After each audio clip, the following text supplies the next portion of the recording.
Hey everybody, welcome back to Terminus, the Doritos Locos Taco of extreme metal podcasts. I am the death metal guy, aka, yeah, I can fill in for a solo set, but I'm coming straight after work, so I'll need to use your amp. And I am the black metal guy, aka getting chased by a puppy on the first day of spring. Aw, well that sounds precious, there's nothing wrong with that. No, I went on a jog and a little guy got off his leash and ran after me. Did some barks. He had his good hunting instincts. Yeah, you have to cultivate those. Oh, man. Yeah.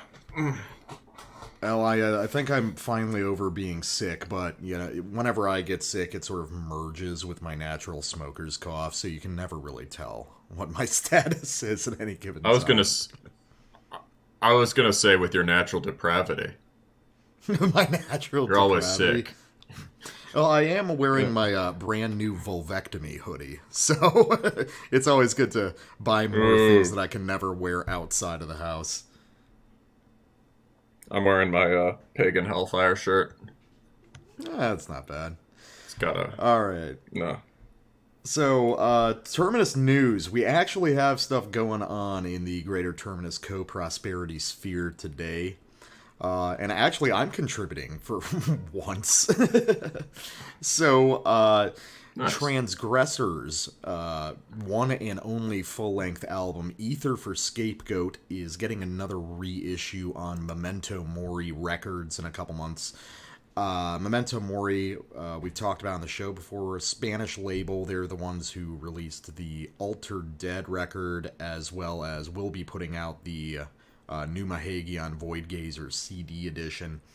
And if you're not familiar with Transgressor, they were a really seminal mid-90s Japanese doom death band that would end up kind of turning into important bands like Anatomia, Cher's members, clearly Coffins was heavily influenced by these guys, etc.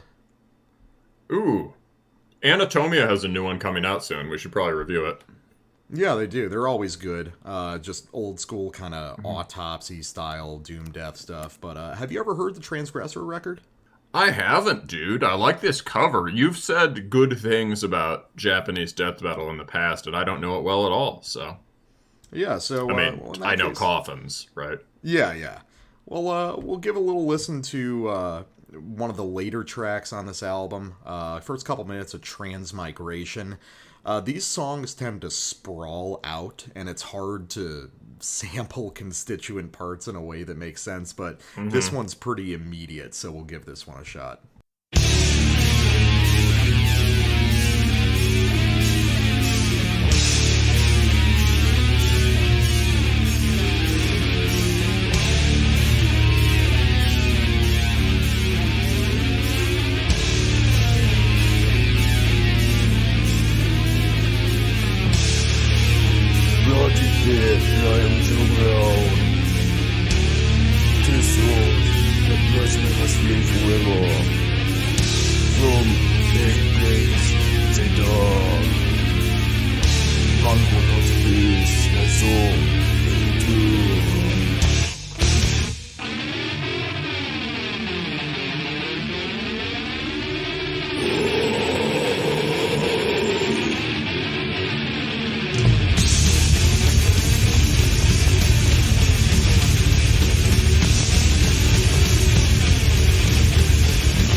kind of crazy to think that was 1992, and they managed to be that contemporary with what was going on in the States and Western Europe at the time.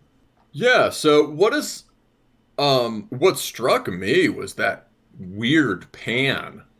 Like, they were using flanger, which, like, nobody uses anymore. The only other band I know that was doing that back in the day is Winter, right? Therigathon did it, and, but clearly, I think these guys were probably listening to Winter and stuff like that, and getting those ideas from there. Yeah. Well, with Winter, it usually made their riffs worse, because it took, like, the big heavy chords and sort of just thinned them out. But this was cool. And, like, doing that while panning between the different channels really rapidly, like, that's pretty trippy and intense. And it didn't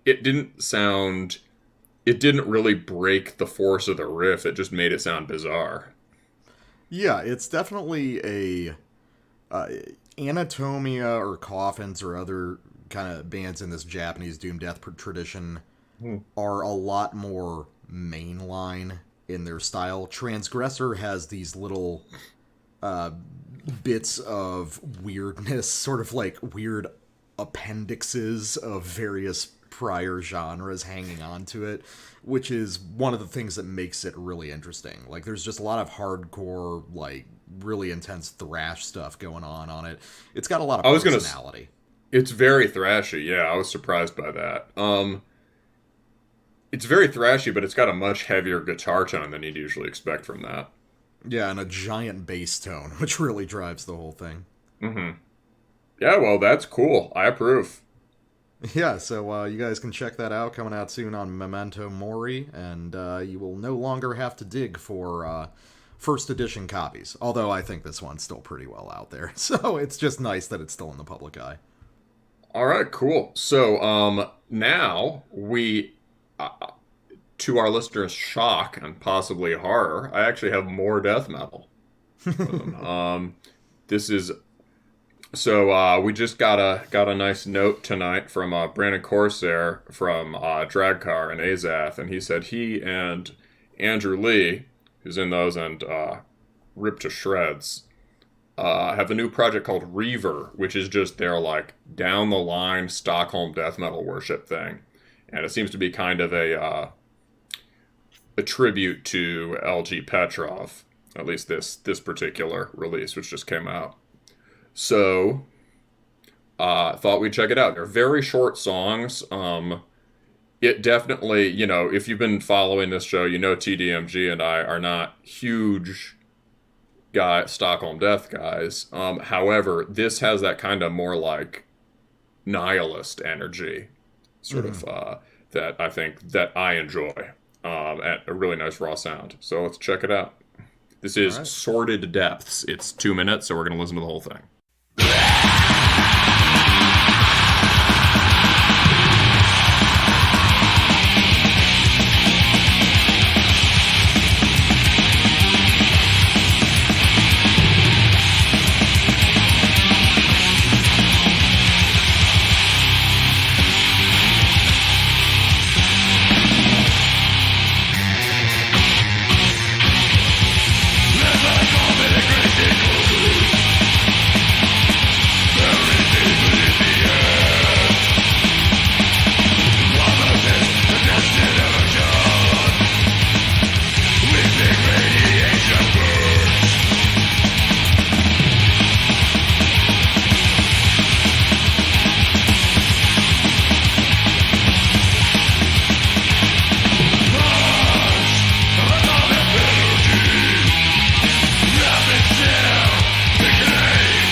out was some death metal.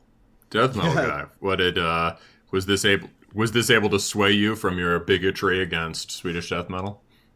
Well, I mean, it's interesting because, yeah, I mean, I can hear the early Entombed and Nihilist in this, but really this leans into the hardcore energy of Nihilist harder than even Nihilist did. And in addition, you know, you've got Corsair on guitar, so there's just a lot more melodic color than you would typically hear from the style. So, I mean, it's kind of, to me, it strikes me as like HM2ified Draghkar. It's still got a lot of that just speed metal energy that kind of touches everything he does. Yeah, that's a good point. I mean, yeah, there's definitely a nice, around the minute mark or something, there was a cool sort of big chord change. Like big kind of epic melodic chord change that I can hear connecting to that. You know, it also, a thing it reminded me of just sort of reflexively was Broken Bones, which again relates to that speed metal thing. Yeah, we played them on the Impaled Nazarene episode, but Broken Bones, for people who haven't heard, being the sort of punk speed metal band of the guitarist from Discharge after Discharge went down the shitter.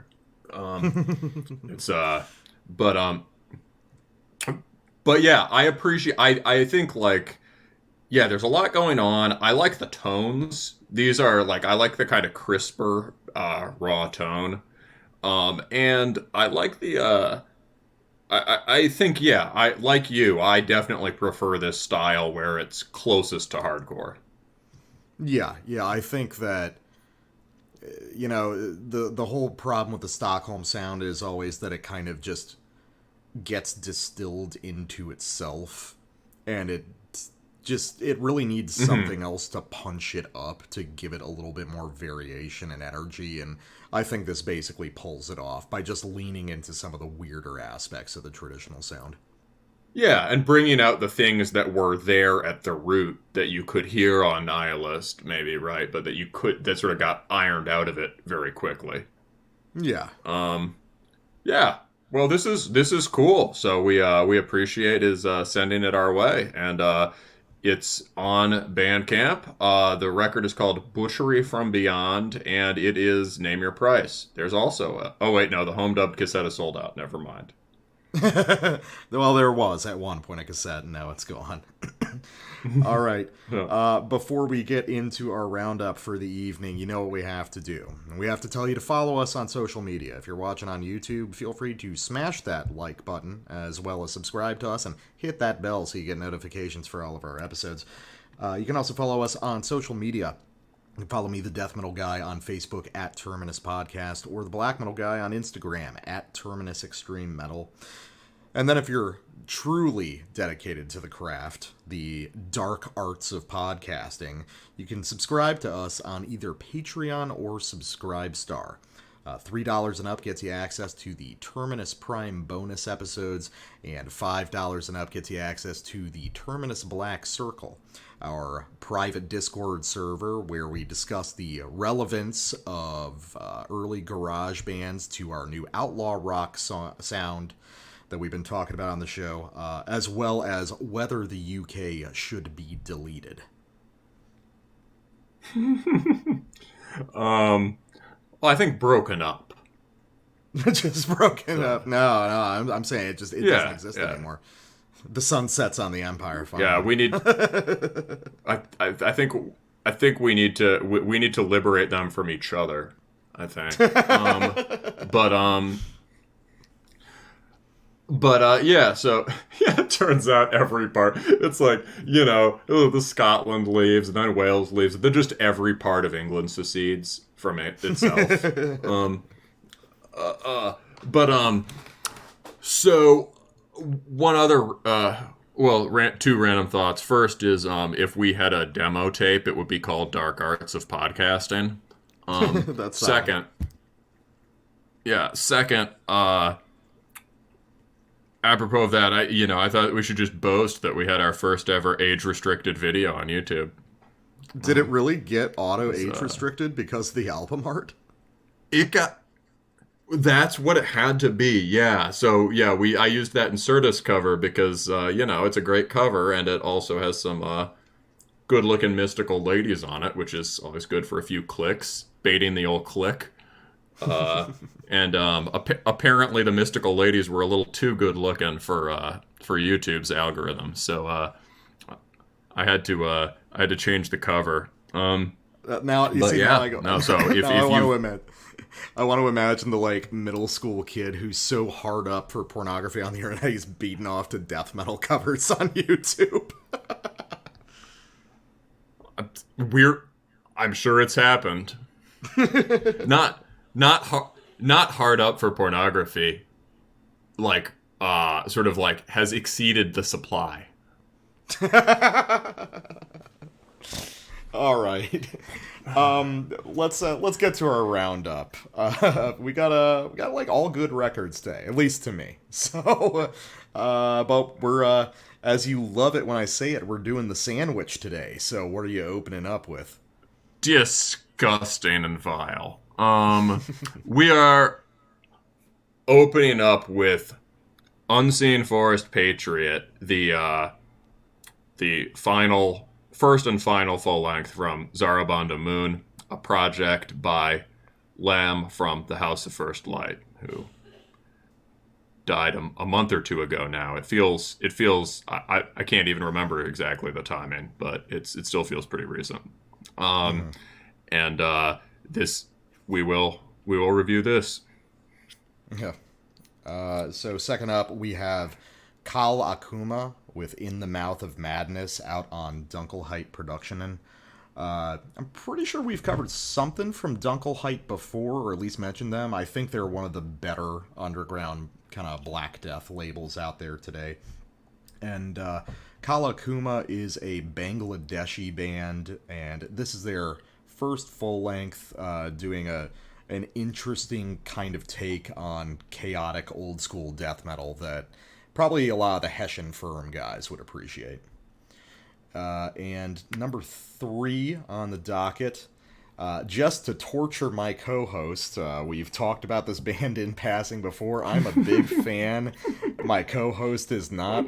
We have the new record by Sarkrista entitled Sworn to Profound Heresy, released on Purity Through Fire.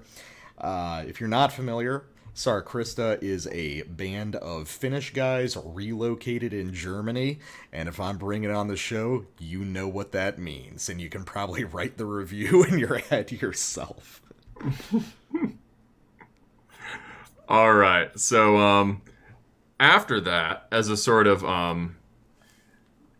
given that I'm gonna slate the Sarkrista as a peace offering to the death metal guy, I have brought him some slamming beatdown.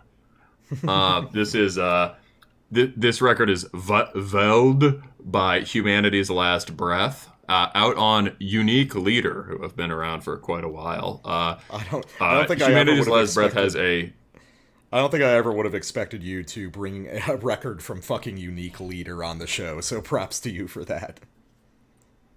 Cheers, yeah, well, I follow it all on Bandcamp, right? So, but, this is Humanity's Last Breath probably won't be familiar to a lot of our listeners, but it doesn't really, if you have a thing about deathcore or whatever, it sounds way more like orthodox black metal that's just really heavy, or than you would think. It's an interesting record. They have a reputation as being a really heavy band, so I thought we should check it out. All right, so we are starting off with Zarabanda Moon's Unseen Forest Patriot. I should have mentioned when we did our rundown that UFP was also the name of the label that Lam had started, or was just starting. This was going to be one of the first releases, and it was a collaborative release between that label and his friend who runs the Livor Mortis label out of Finland, which is sort of carefully curated raw black metal stuff with a punky subtext. So, yeah, I mean, fuck, man. I mean, hail Lam, hail the House of First Light. let's get into it. Yeah. For context, for people who don't know about House of First Light, what's kind of the deal there? Yeah, well, they were a configuration of dudes from the very distantly in the past from the crust scene in New York City, who got seriously into raw underground black metal at a time when, USBM, especially the newer USBM coming out of various wings of the crust scene, was a joke, right? And a lot of the music was being made was by people who did not take black metal seriously and did not understand it. These guys took black metal completely seriously, and it transformed their lives. Lam in particular was a friend of mine, and he's one of the most serious people I've ever met, right? And it's impossible to imagine anyone more black metal. And they sort of went on this journey with the music, and the earliest configurations included a project called Vord, which was intensely psychedelic and very noisy, and a project called Mongrel that was started out as Iljarn worship, but kind of ended up like just punk beats under like wandering 15-minute Blazebirth Hall songs. So that kind of that kind of set the stage for where they'd go, right? They were sort of finding their direction there. I suppose as far as the House of First Light projects that that they're best known for, that Lam was in, there would be Sanguine Eagle, right? Those two records. Storm Mysticism and Shores of Avarice from last year will be sort of remembered as his monuments, right? And also Hand of Glory, right? It's well known. They also were really into Oi, and they had there was a related band called The Brass that was fantastic. Really, I mean, almost so tastefully old school Oi, I almost didn't even get it all the time. You know what I mean? Just like very true to a niche tradition, right?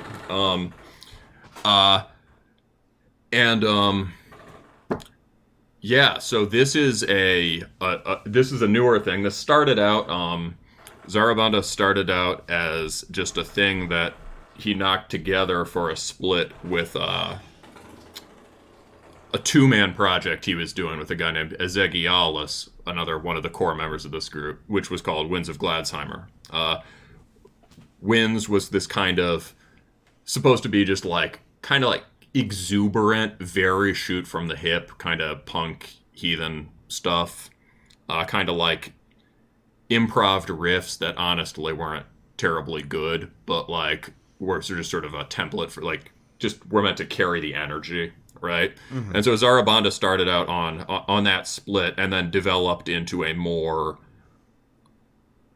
sustained kind of recording project, right? So this is that. I don't know, as far as background for this record, maybe we should start. What are your first impressions of it? Well, it's interesting listening to this because a lot of Lam's work and a lot of House of First Light's work revolves around. Yeah, well, what makes it interesting to talk about? It revolves around a lot of our personal fixations as well. Blazebirth Hall, for sure. Graveland, sort of an ideal version of American raw tape black in a way. Yeah. But what's striking about this record in comparison to Lamb's other work, you've got Sanguine Eagle, which is heavily Blazebirth Hall, but also heavily kind of pan-Ukrainian. Big sheets of kind of crashing chords in the Hate Force style. And then you've got Hand of Glory, which is very heavy. Yeah, very heavy.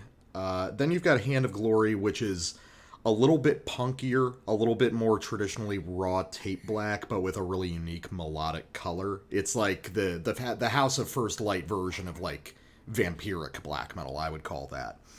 But Zarabanda Moon. Yeah, it's super mutilation worship, but like without directly imitating any mutilation guitar technique I know. Yeah, it's very distinct You know despite what I the mean? clear heritage it has with a lot of French stuff. Mhm. Zarabanda Moon, on the other hand, is interesting because it feels like all of Lamb's ideas kind of colliding at once. It tends to Yes. operate in sort of a mid pace a lot of the time. So you can hear the Graveland, you can hear the Oi, you can hear the sort of Branicald ideas of these very primitive, punky black metal riffs given this outsized power because of how huge the chord phrasing is. Uh, it's Hmm. it's very unique. It's very distinct. It is. It does feel like for better or worse, it does feel like a sort of a beginning of a culmination of everything he had learned from his other bands. Yeah, I think it can be tempting, to put the retrospective spin on everything, right? It's hard to say how, how much this perspective is informed, right, by what's happened. The but yeah, I agree. It does seem like all of his ideas are coming together here. The thing that struck me was although the overall mood is this sort of noble heathen black metal thing that he and his friends became more and more interested in over time. They sort of shifted from really focusing on this kind of more LLN stuff towards more kind of pagan sounding stuff. I think it's a simplification, but basically there's a ton of the necrotic hand of glory influencing how this is presented. This is a lot of melodic ideas that you'll have been familiar with from, you know, maybe more elaborate versions of them on Sanguine Eagle, whatever, Mm-hmm. right? But or kind of more of the impulsive punky stuff in Winds of Gladsheim, whatever, right? But like the presentation reminds me a lot of those Hand of Glory tapes because it's so disorienting. Mm-hmm. I gave this a first listen last night when I was doing some spring equinox nocturnal solo drinking in the woods, and listening to this with like your headlamp swinging over the trees and whatever at like what these sounds that are coming out of just unexpected places in the sonic space at odd volumes and whatnot is pretty disorienting in a cool way. I think Yeah. I think that kind of I think you could hear that disorienting quality in the Blazebirth Hall stuff too, and it's something that seems to have really fascinated him, is making this music that kind of is immersive in a kind of violent way. Yeah, I get that. So, yeah, other than that, there's I think maybe there's also an undertone of Norse stuff here that people would not associate with his music normally. But it is apparently, at some time in the last couple of years, this was written at some time in the last couple of years, and I know at least lately he'd been working on a project called Night Passion that he described as like early Dimmu Borgir, Satyricon, Gehenna, kind of so like Norse keyboard, very atmospheric Norse keyboard black metal from before those bands went corporate. Mm-hmm. Um, and I think it's important to know that there is a much deeper well of listening and learning, informing this stuff that people often associate with the raw black metal scene, where these bands can become like, they either don't listen to anything other than these niche scenes like LLN or the Slavs, or if they do, it doesn't affect their music. That's not the case here. And I think the idea, like the general structural idea of integrating the epic parts with the sort of bizarre, jangly parts with more sort of aggressive riffing, that seems kind of influenced by the Norse way of doing things, where there are like, the full spectrum idea. Yeah, no, this is very rounded. music in a lot of ways. It's rounded, but it tends to be taking some of the weirdest or most abstract ideas from all those scenes.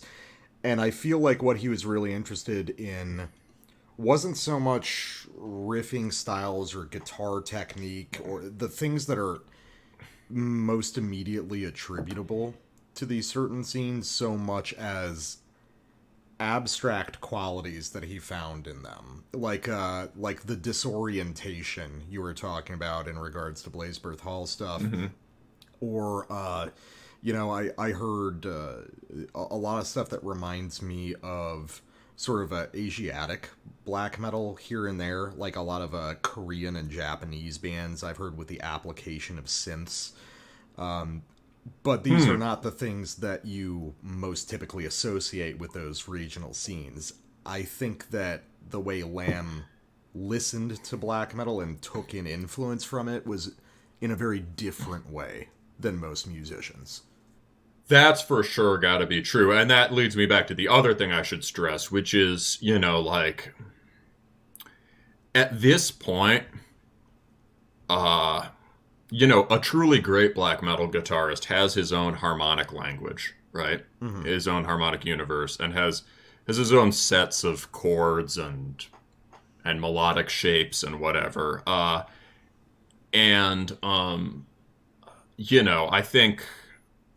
think Lam went out as a great black metal guitarist, and he'll be remembered as one of the most, possibly the most important single figure in USBM and in our time, in terms of his influence and the people he knew, the people who followed his picked up cues from him, right? The sort of circles he brought together and the style.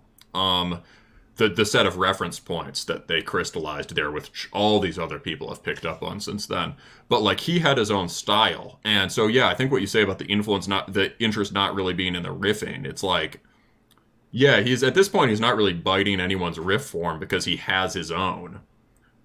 And he's not even particularly trying to write big riffs per se, because he's way more interested in the arrangements of these songs. He's just using he's got his technique, and it's all being applied here to these relative, in some sense, arrangement-wise, this is very stripped-down stuff. I don't know if this could be on a 4-track or something. Yeah, but that being said, there's still an enormous amount going on these tracks. So, well, let me throw a sample out there so people know what I'm talking about. Mm-hmm. So this is off the second track. It's called First Ancestor, and a lot of the riffing you hear is going to be clearly French, especially like Seigneur Voland inspired, but clearly tweaked in a way that's unique to Lam as an individual. And the other thing that I want to draw attention to is the way the keyboards are applied, which is extremely different from just about anything in black metal, apart from some of the Asian bands that I've talked about. So let's just give this one a try.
So that's a good example of like what a Lam riff sounds like, right? Just that last one. It's so exciting. That sort of like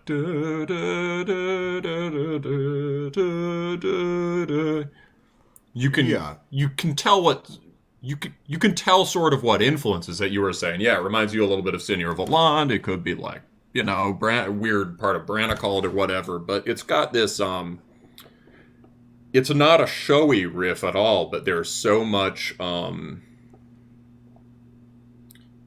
it's an extremely distinctive ear, right? And the way those chords sound is like nobody else plays those chords like that. Yeah, I was gonna say that specifically. I mean, if you break that into the root notes, I mean that's one of the most kind of conventional chivalric melodies imaginable. But like we always say on the show, with those kind of stock riff forms, there's no reason to abandon the riff forms. They're stock Sure. because they're elemental. They're there for a reason. We're supposed to keep playing them, but what elevates one from a good riff to a great riff is the harmonic vocabulary. And what Lam seems to do on guitar here is everything is within the key, but he's using sort of the most strained intervals within those chords. Yeah. There's a lot of big left hand stretching going on. There's a really broad kind of frequency being covered. And really it's just kind of piling on harmonies onto this very basic melody, but with the way he arranges it, it has a much more kind of desperate, gloomy quality to it than you would typically hear from a riff like that from someone else. Desperate is a good word. Yeah, there's just, I was saying exciting too. There's just some sort of real, like, there's a feeling of like, the music moves along at a relatively relaxed tempo, right? And yet there's this sort of sort of expectation to it, right? There's a kind of maybe I'm just recalling the experience of listening to it last night, but when those when those riffs hit at the beginning of the record, there's really like a it's the feeling of they themselves are like powerful riffs, but they're sort of like pointing towards something bigger. Yeah, I get that. There's a timeless weight to it. It feels like the riffs, like especially the very conventional ones on this one, feel like they were like unearthed, like archaeologically. It's not an attempt to make a contemporary version of this melody. It feels like it's literally taken from an old piece of parchment, for a lute or something from hundreds of years ago. Yeah. I mean, yes, it definitely has the ancient sound. And the other thing about it is just, the specific phrasing of it. Like, I guess with the sort of the slower tempo, just the way that he, a thing that would set it apart is the sort of like, is exactly the rhythm, the sort of like legato inflection he's using to pick that pattern, right? Yeah. Sort of loose and confident and very musical. And kind of, I think it's partly an effect of the guitar sound, which is so verbed out, but like also in this particular part, right? There is some really intense picking later, but in this particular part, he's moving with a really light hand. It's like it's gliding over the strings. Yeah. I mean, it's like the best black metal guitar technique either sounds really relaxed or really tense. There's no half measures in it. Yeah. That's true. Yeah, so tell us about the keys then, because I think we've both got some ideas about that. Well, it's really interesting the way they're implemented. I mean, they provide a really nice melodic color to what's going on, but what's more interesting is the kind of synth patch used there, because black metal synths tend to be big atmospheric swells, slow attack time, just kind of big, broad pads, or they're, like tinkling piano melodies. This is neither. This is very digital. It's almost MIDI with a sharp kind of pointillistic attack on it. You get, I get the sense it's sort of like, will-o'-the-wisps in the swamp, flickering in and out. That's a great way of putting it. Yeah, he's hitting, those are either single notes or like little power chords. Very crystalline quality to them. Yeah. And you know what it is? It's like those are dungeon synths. Which is like, even the melody, that just goes doo, doo, doo, doo, doo, doo. It's as you say, it's not, it's a different tone from a BM keyboards, and it's a different kind of that pointillistic quality to it, right, is very distinctively kind of a dungeon synth thing. And that is one of the many things that they were these guys were ahead of the curve on, right? So they were listening to dungeon synth before the horrible dungeon synth glut of the last, last few years. If you, Lem's YouTube channel, Frater Ixtab, Frater as in brother in Latin, Frater, Ixtab, Ixtab, is still up as a kind of, as I think it's a kind of memorial. No, it's still there. And he made these massive playlists, and he had one of stuff that seemed related to Night Passion, and he had one for Dungeon Synth. And, his vision of what that music was supposed to be, right? Or the House of First Light vision of what Dungeon Synth music was supposed to be, right? This sort of like obscure ritualistic music that's based on taking these things in these old video games and fantasy books really seriously, right? That's, and sort of embracing the noise and the sound quality and stuff like that, right? That's pretty different from where it's gone. So, anything more about that, or do we want to move on? Yeah, let's move on to one of yours. All right, so one thing that's interesting about this record is that relates to the disorientation effect, I suppose, is that where the track breaks actually are kind of maybe different from where you'd hear them if you just listen to it straight through. The tracks don't start and stop where you'd expect. So here is a moment that kind of opens up in the middle of a track. It almost sounds like a track ending, but the original idea kind of returns. Let's just, roll. Great title here. This is Marching Tombs.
at the end there is a killer.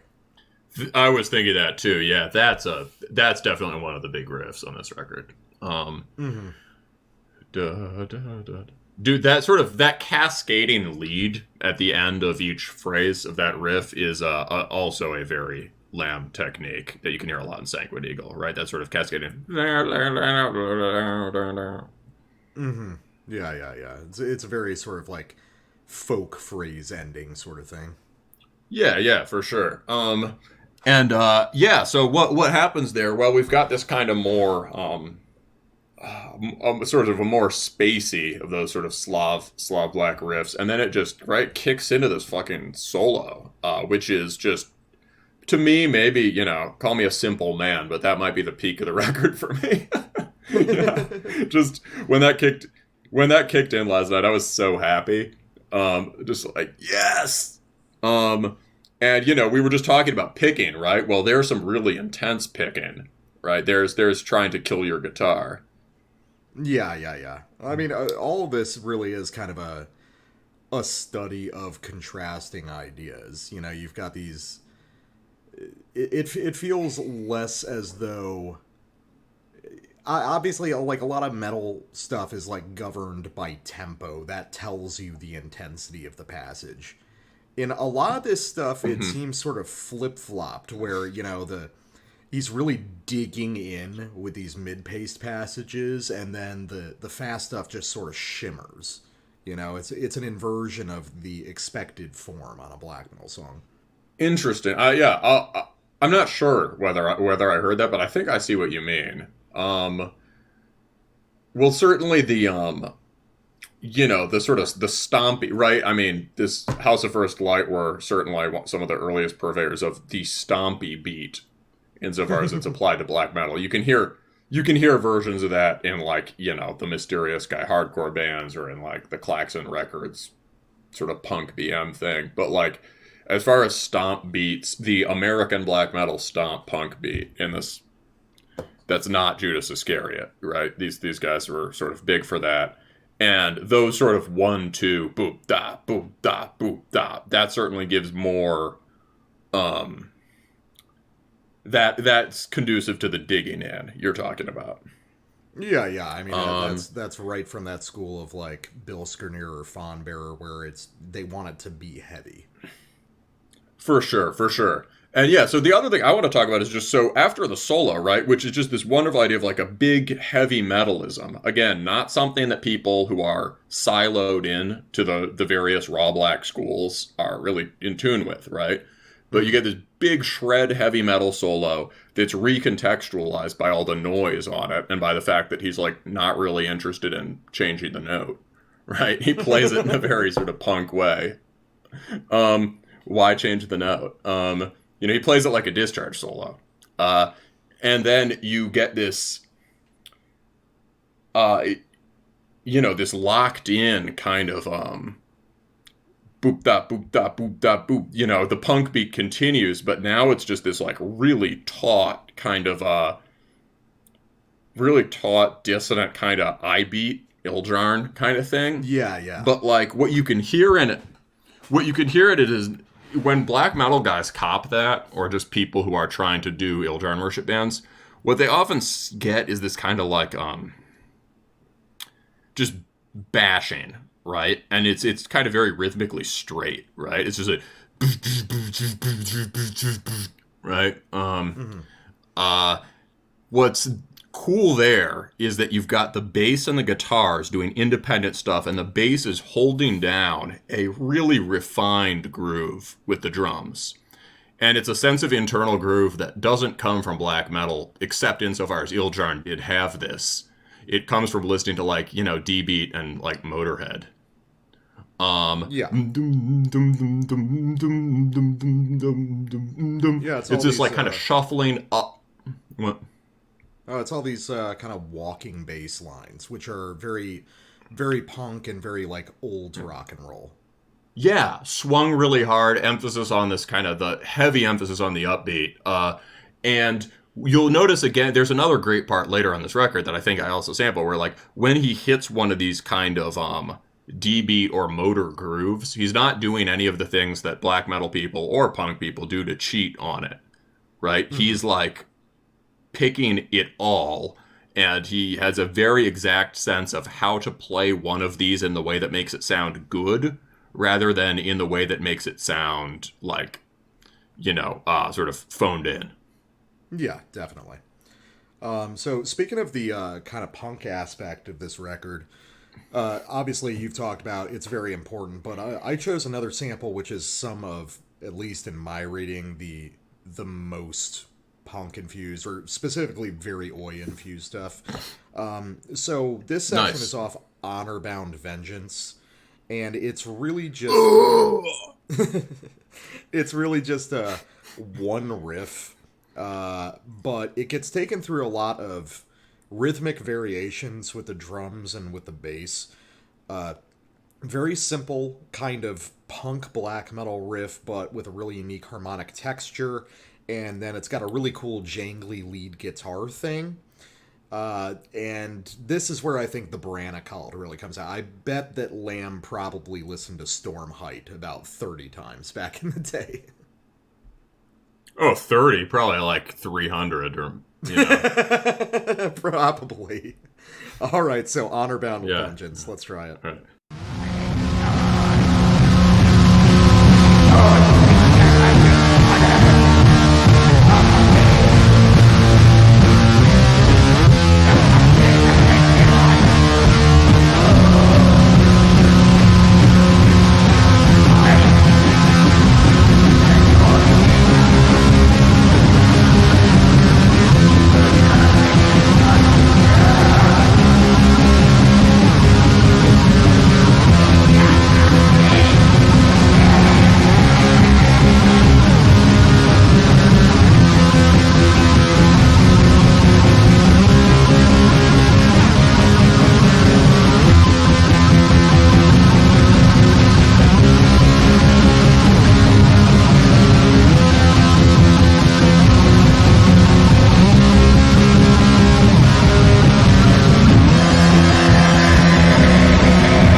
Weird comparison, but you know what that really reminds me of? That white metal record we covered last year. That's not a weird comparison at all. That is right on. Yeah, yeah. These the in terms of a genealogy of where the sort of punk black metal thing has gone. I was talking about this with one of our listeners a while ago, with the guy who recommended the Zari Wilk. That there's like, you could almost, brutal oversimplification, but you can almost trace a line from like, there's like the Bonal and Akitsa, and then like the Pokemon evolution of that is like white metal, right? Mm-hmm. Which is still really punky in a lot of ways, and then that develops into, I mean, obviously he's still working, right? But that sound carries over into this more sort of like thoroughly black metalized stuff that House of First Light does, or that a guy like Oldowan Gash does, or whatever, right? Mm-hmm. Yeah, definitely. Like, I think white metal was, they're definitely sort of, white metal's still working, and these guys have been around for a while. But I would say white metal, I would be pretty surprised if white metal wasn't a direct influence. Definitely something. It was definitely something they were paying attention to. Yeah. So, like I was saying, that's basically just one riff. That very simple kind of punk phrase that gets made sort of like into a lavish French arrangement, again, because of the harmonic color that he's adding. He's adding that desperation to it, which is something I keep coming back to. There's a real like there's a real like losing sight of a war quality to a lot of the feelings I get off this. It's very, there's something very like smoldering. It's still angry and it's still sad, but it's also very, I don't know. It's kind of like picking up the pieces music. It's got an interesting mood to me. That's interesting. Yeah, I think I know the mood you're talking about. I think that was a very important mood to him and to this scene in general. I wonder how, I wonder how to some degree this stuff is supposed to have to do with feelings of triumph, but it's in this sense of like, if you listen to the Sanguine Eagle records, right? There's this intense sense of like a boulder having to be pushed away, right? Yeah. This sort of like really, this sort of like eternal struggle. Yes, really, really sort of significant obstacles to overcome. Go ahead. You know what it is? It's like people often use triumphant, right, to denote sort of like the poppy parts of like contemporary black metal songs. But for these bands, it was a lot more like just sort of, it was a lot more just sort of like shivering in reverence and tension for battle. Yeah, I can get that. It's like, yeah, it's and this intense sense of like an uphill spiritual struggle. Yeah, I love that riff, dude. And I think you're right that like in terms of like where this album digs in, it's on these sort of booped up parts like that, because that part's really heavy. Yeah, and well, I mean, the thing that makes this album so interesting is the fact that they managed to give the booped up parts the same emotional scope as stuff that's much more traditionally epic. Bro, that's what I was thinking when I was listening. Yes, it's like sort of having. It's a great example of like you can have your extremely stripped down punky BM riff and your soaring epic kind of sad Slav melody. Yeah. Anything else about that guy? No. I think it's just a cool part. I like my sad stuff. Yeah, man. For sure, yeah, you do. Yeah. All right. So now, last track. Right. Aside from the intro, there are just 4 tracks. So we get one sample each. Sample for each track. Got the title track, Unseen Forest Patriot. My God, what a cool title. It's, it has the good quality, right, of suggesting a whole, a whole world and a whole ethos. Right? Yeah, definitely. It's, and there's a great ambiguity to it, right? Is it that the patriots must retreat to the forest, or that they are patriots to the forest, or both? Right,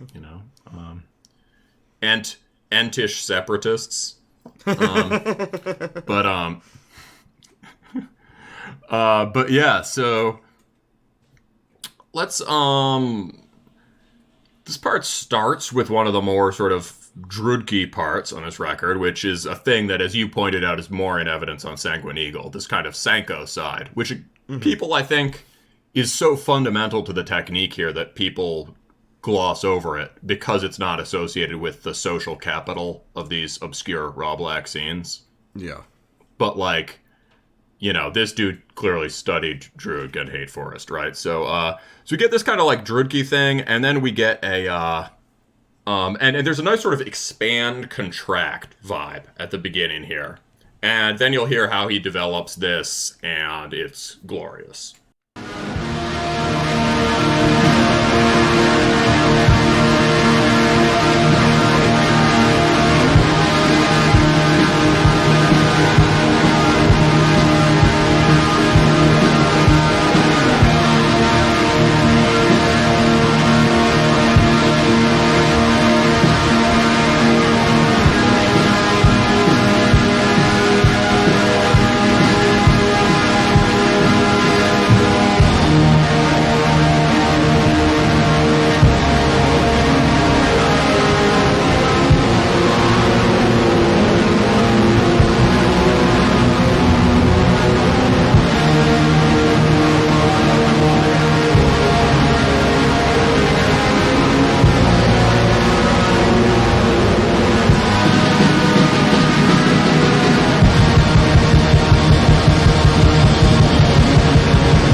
eternity.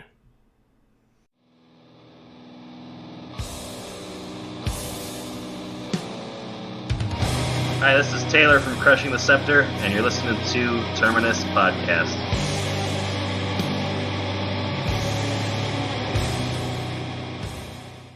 All right, we're back after a short break, and now we got some more weird stuff for you with Kaal Akuma, In the Mouth of Madness.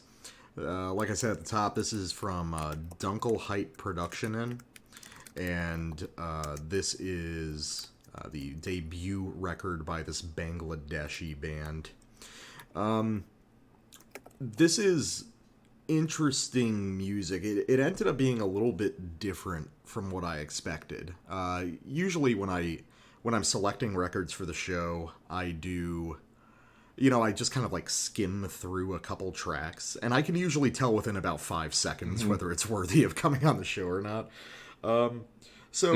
What these guys do is, we've talked a little bit about this fusion that seems to be going on of orthodox black metal guitar technique with a sort of a war metal rhythmic quality, stuff like the Nove Militia record that we covered earlier this year. And this seems to me to be a little bit like that, but coming from a definitively death metal center. Like, what if we took, the kind of orthodox dissonance and some of the, like, just aggression of war metal, but we applied that to, like, Altars of Madness or something like that. It's pretty distinct. I mean, what did you make of this record? Dude, I fucking love this. This is a potential year-ender for me, I think. Really? Yeah. I mean, yeah, for sure, dude. This is, it does a lot of things I like. You in your notes, you mentioned stuff like maybe Autopsy, Incantation as a basis for this. I feel like through the show, I now have enough of a baseline to see what you mean there. Like a lot of the basic architecture is very death metal. It feels very death metal because it's really heavy. But it's also very folky. Because it's using all those sort of raga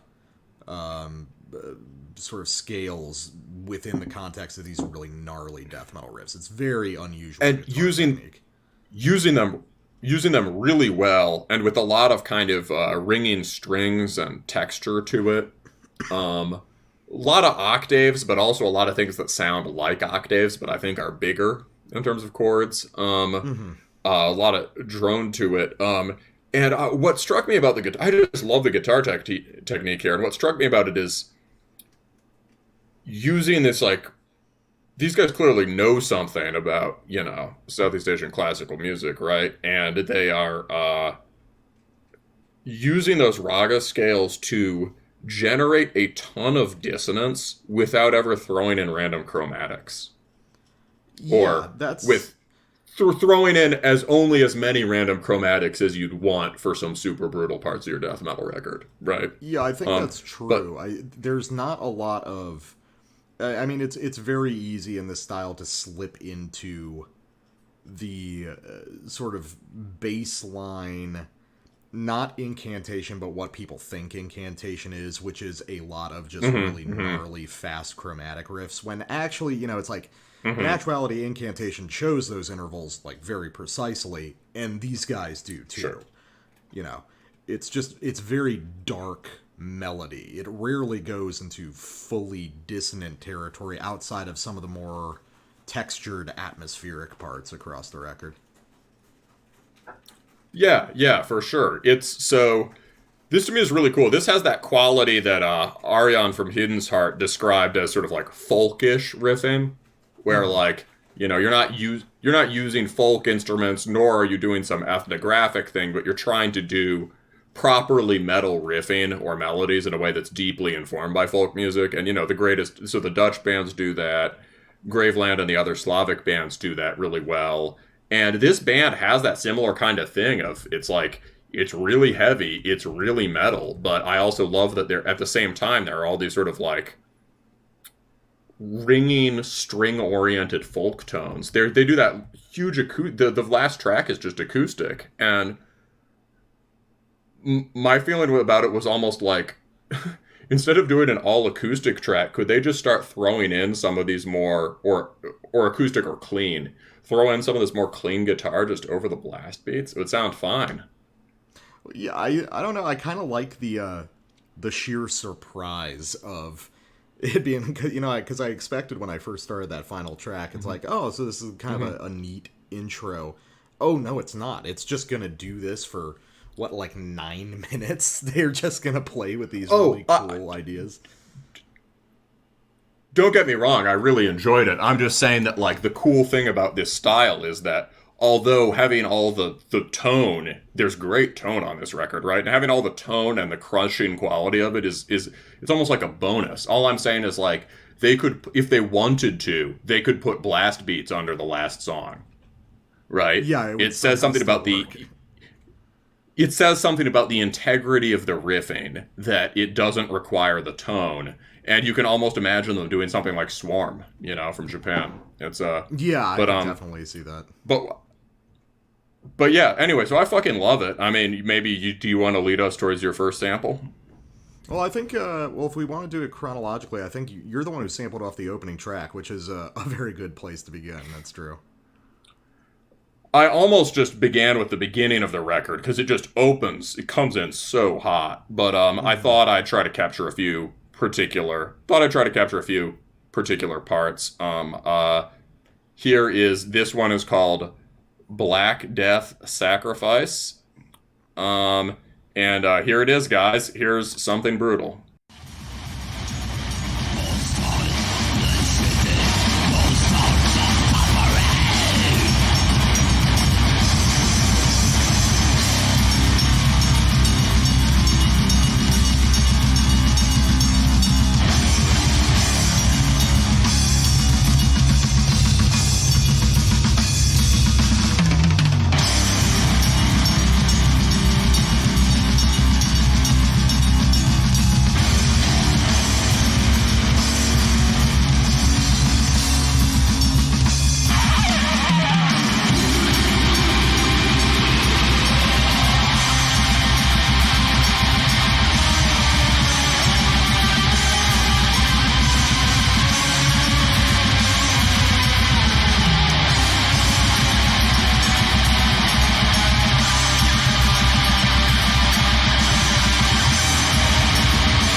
Why can't everything on, like, Dark Descent records sound like this?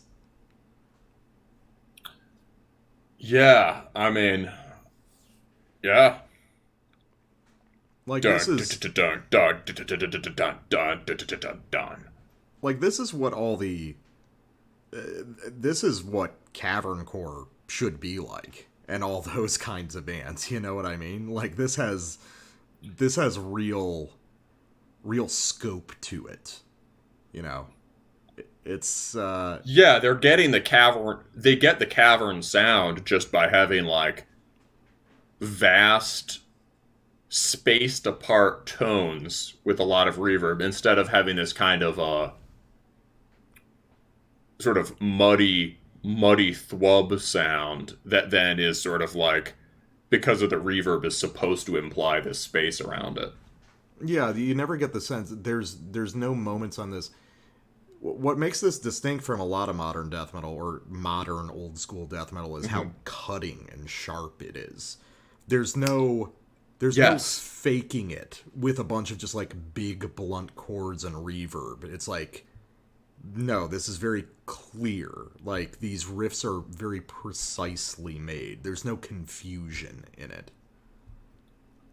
Took the words out of my mouth. Yes, it is. Yeah, I was going to say, there's no vagueness, you know. Yeah. And that's what I meant by, like, you could drop the distortion off it and it still sound great. But, like, and just, yeah, I think the tones are so much richer. It's not like, I mean, yeah, it has this sort of, you could hear, I love that solo, right? And it's not really a conventional death metal solo in that it's not modeled on the rock approach to soloing. It's a lot more like a Euronymous solo or a solo in, I don't know, in probably improvisation in raga or something, right? He's just taking his time, playing a melodic phrase that he's probably half improvising, but the guitar comes up to the front and you just get this like really long, 20 chord snaking melody, right? It's awesome. Yeah, no, it's what's cool about this record is the horizontal space of this music.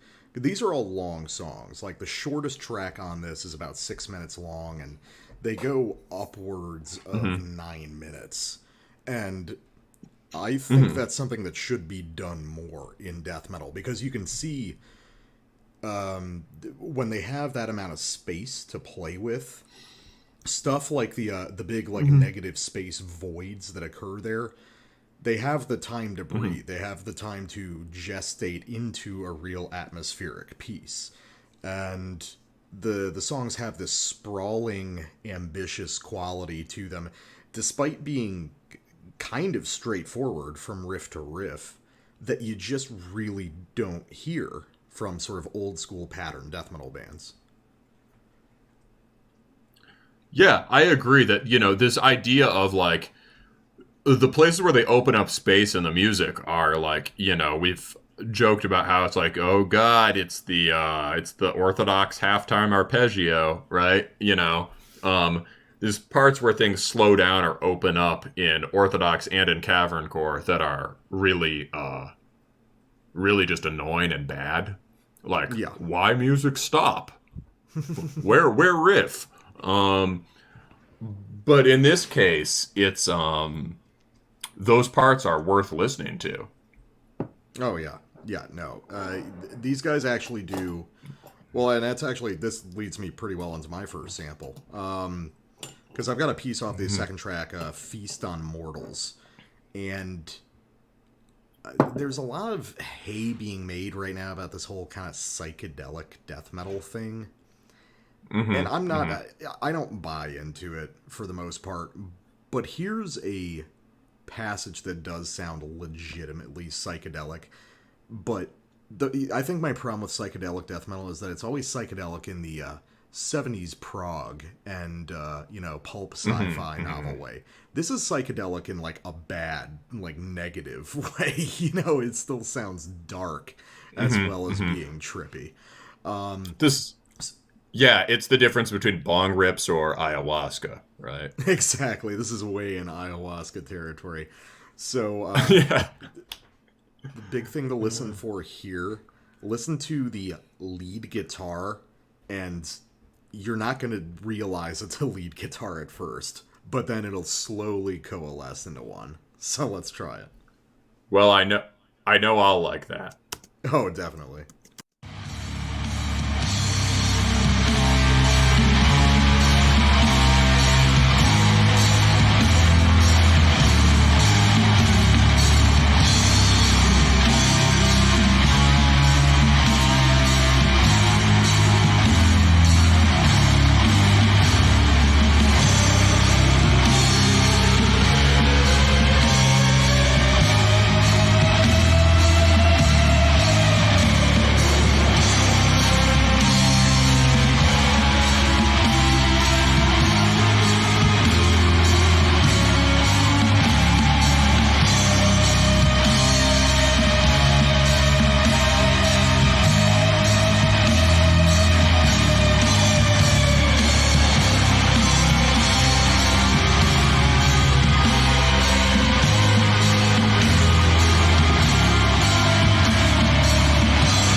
Yeah, that's one of the highlights of the record for me. Well, I can't hear you. Oh, what?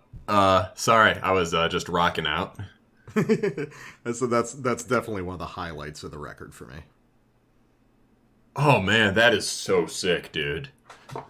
Oh yeah, because when it comes in, you think it's just a sample of an air raid siren or something, and then it goes from that huge like Doppler effect swing into an actual lead line, and you're like, holy shit, that was a guitar the whole time? You know, like, this is the good example of, like, great musicians seeing room for a thing that should exist and doesn't, and just doing it. Like, this is how lead solo parts in extreme metal should be. And, like, when I think of people who do things like that, I mean, Azathoths are great, but they're more like just the best version of a traditional heavy metal solo. It's really only Euronymous who plays kind of like phrased solos that aren't showy, but are like really aggressive. And this is like that, but better, you know? Yeah, no, and what impresses me is actually that, because that's actually just one riff the whole time. You know, at the end they do the, excuse me, they do the tremolo version of it. But I'm also really impressed that they managed to take one of those like autopsy style horror movie riffs and actually make it sound dark again with the interval choices on the last few chords, because we've heard 50,000 different variations of a riff like that, the slow creepy death metal riff, and it usually just sucks because it sounds like, you know, it sounds like a B slasher movie soundtrack, but here it actually lands. And then when they go into the tremolo version of it, it has an incredible, like, terrible weight to it, because they just add a couple notes to kind of bridge some of the intervals, and it's really slick. Yeah. Like, it's very intelligently written. It's that don at the end that's really characteristic. Like, you could have, the cliche version of it would be something like dum dum dum dum dum dum dum dum. Yeah, you know, definitely. Yeah. I mean, that's a good point. It is a very elemental death metal riff being used effectively. Just the blast parts sound great. I love the drum sound on this. The drum production on this record is really outstanding. It's very natural but very audible, and in those moments where you get like the big ringing negative space and the guitar wash kind of recedes, you can hear just how much space is in the drum production. If you listen to it isolated, it sounds like it's in a fucking cathedral, you know? Yeah, it's, yeah, so, let's see. I guess let's go on to the next one then, if you want. Sure. Oh yeah. Here's a cool title. Yeah, but I'll say this. Here is, this is definitely got to be one of the best titles of the year. Master of Metnal. Now, I'm sure that means something in Bangladeshi, but we can only hear that as Master of Metal. It's pretty awesome. And we both took samples off this track, so that's your indicator that this is the best song on the record.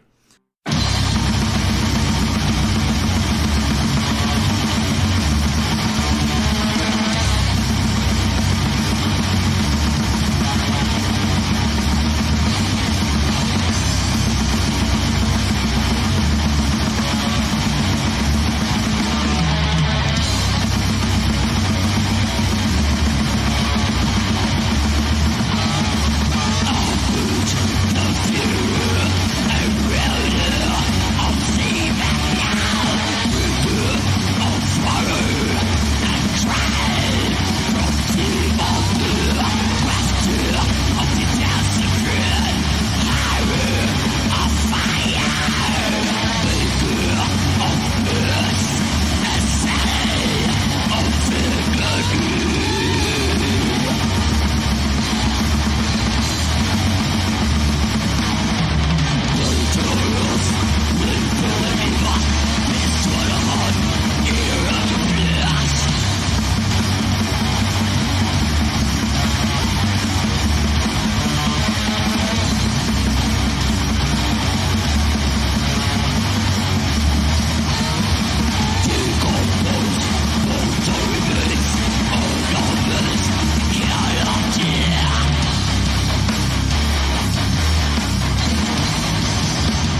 they really make you work for that payoff riff. I like that.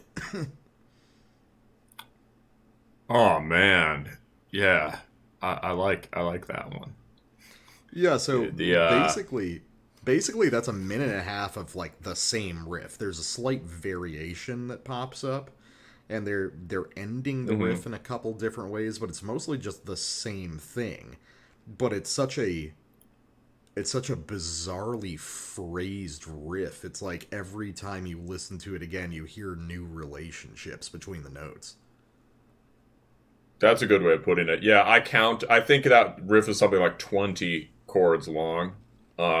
Definitely getting up to, they're not as stretched out as much, but definitely getting up to into Oblivion territory in terms of length. Oh yeah, this is totally like a Hessian firm kind of death metal band, I would say.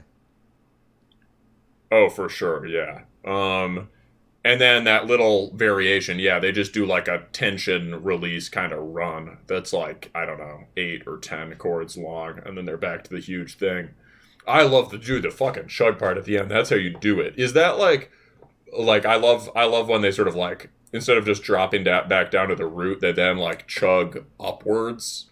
Yeah, they're doing the little pull down, but not all the way back down thing.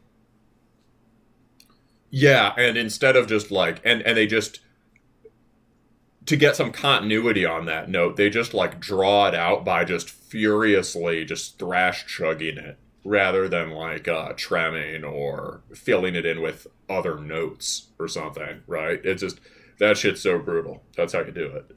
Yeah, and it's a charge up riff, because the sort of like weird bendy stuff that on the end, charges you back up. It pumps the shotgun for the chugs again, which I know you love. That is a good point. Yeah, dude. I mean, yeah, the charge up, the shotgun riff, and also just every single riff on this has bends in it, so I love that.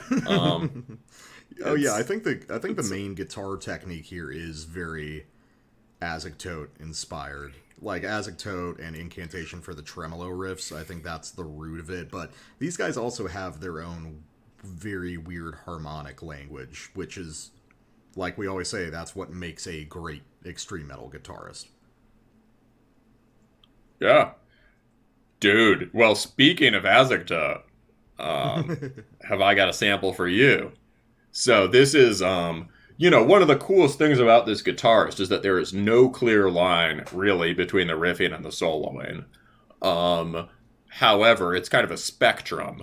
And so here we're furthest on the solo spectrum. And here is a Kaal Akuma's take on the Azagtotian world-destroying solo. And then a really, really, really sick riff after that. All right, cool. Okay.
Yeah, that last riff is that's probably an all-timer.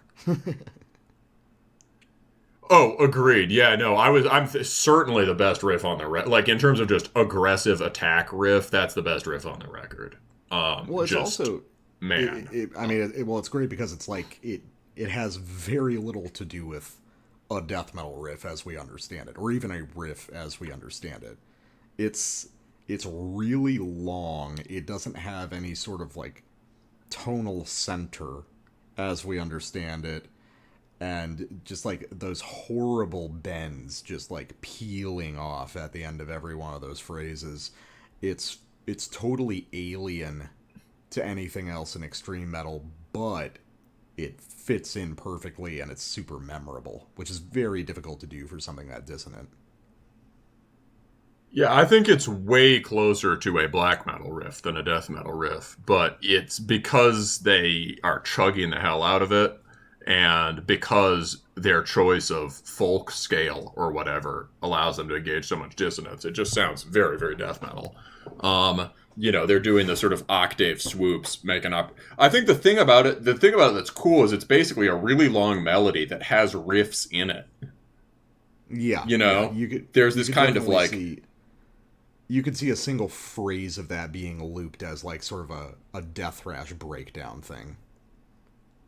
Exactly, yeah. They're like, and that's the kind of cool riffy thing it has to it, is it's sort of this like iterations on a single kind of pattern. He'll swoop up, he'll bend around, he'll drop to the chug, swoop back up, and bend it around in a different way, in an unexpected way, settle on something new, not just repeat it, drop back down. In some sense, it's like the world's longest Marduk riff.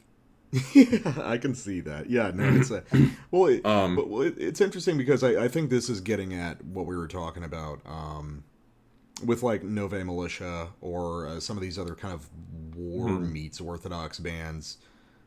I think that these guys are, in a sense, though this is sort of unequivocally death metal, it's approaching a lot of the same ideas. Like, I bet these guys listen to a lot of Antediluvian and Adversarial. And for sure. Like that.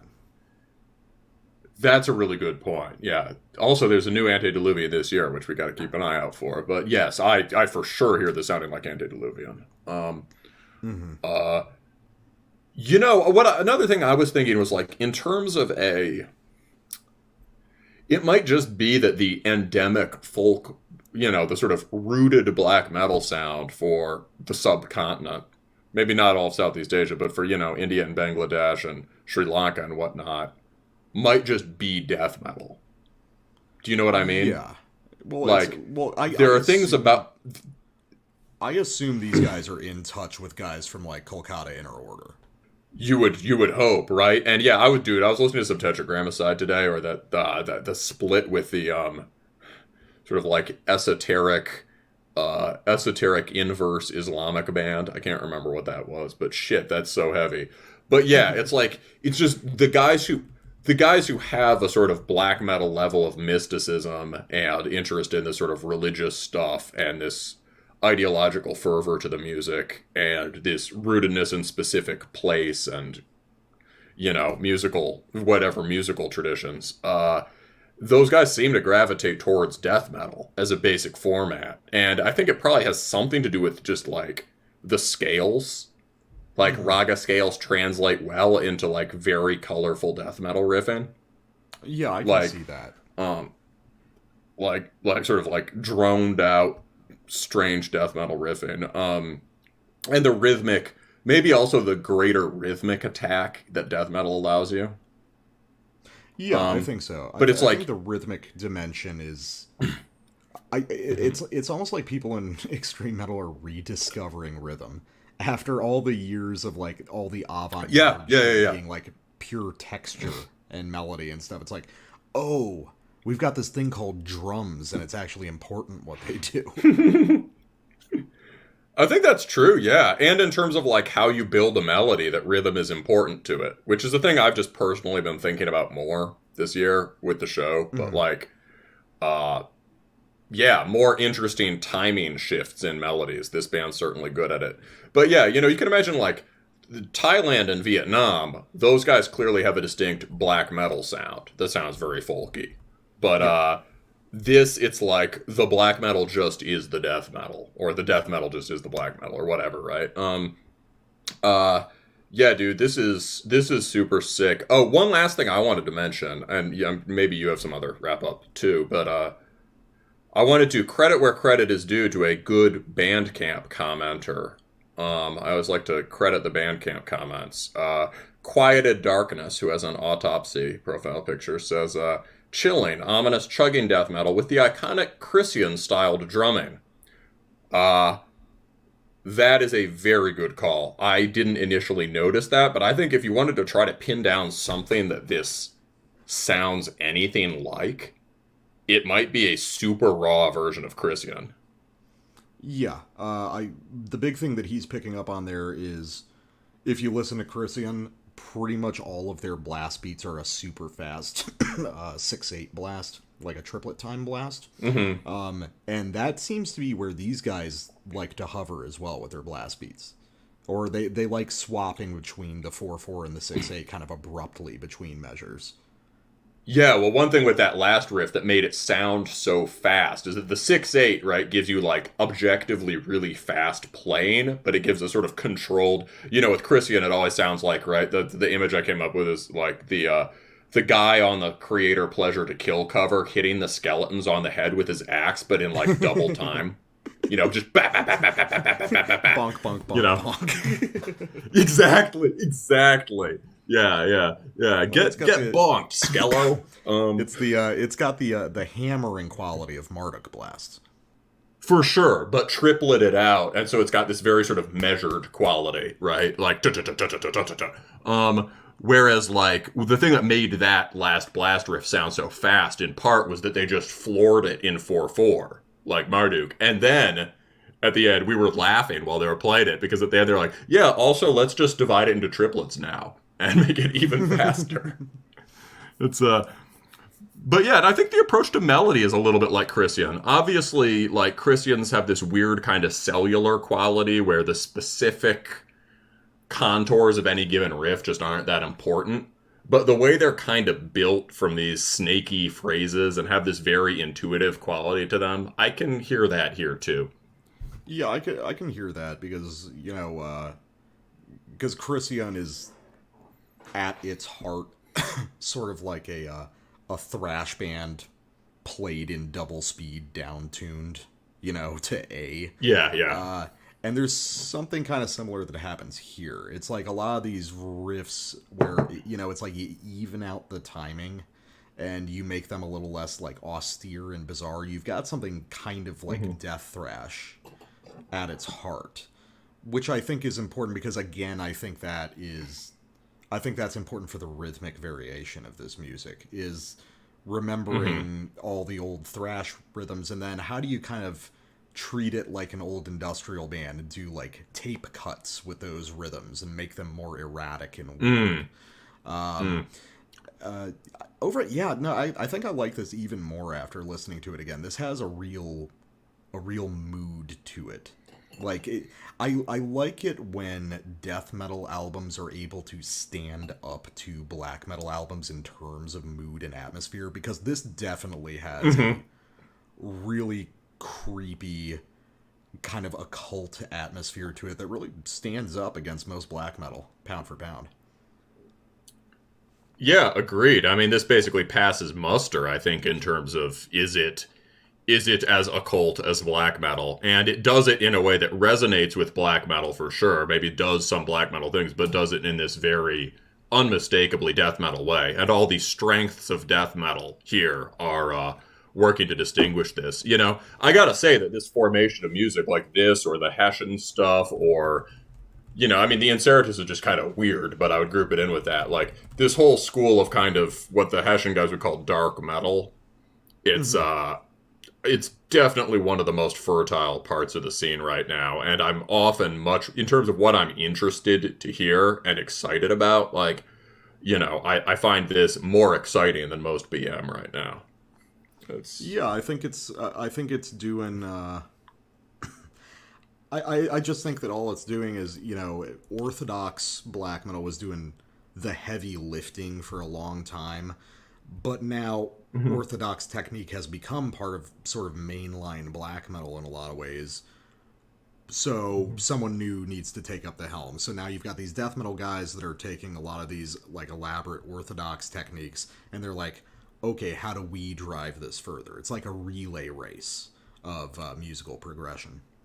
I hear that for sure, yes. And also, a lot of so it's like this is taking up the mantle of, like, extreme brooding atmospheric music. And also kind of just, like, to the extent that it is sort of competing with black metal, it's sort of egging it on in the sense that it, like, is injecting things that death metal is specifically good at that really, like the rhythm stuff, that really speak to the weaknesses of a lot of contemporary BM. Definitely. So, overall, excellent record. Really excited to hear more stuff from these guys, and now I'm more excited to hear more of the death metal stuff coming out of Dunkelheit as a label. So, interlude track, I've got one, unless you got something queued up. Fire. Yeah, this is... I mentioned them in the review we just did, and I think I've mentioned them a couple other times on the show. If anyone's not familiar with Adversarial, I feel like they were really big when their record came out back in 2015, but then they kind of faded from the public consciousness because that's the only one they've done.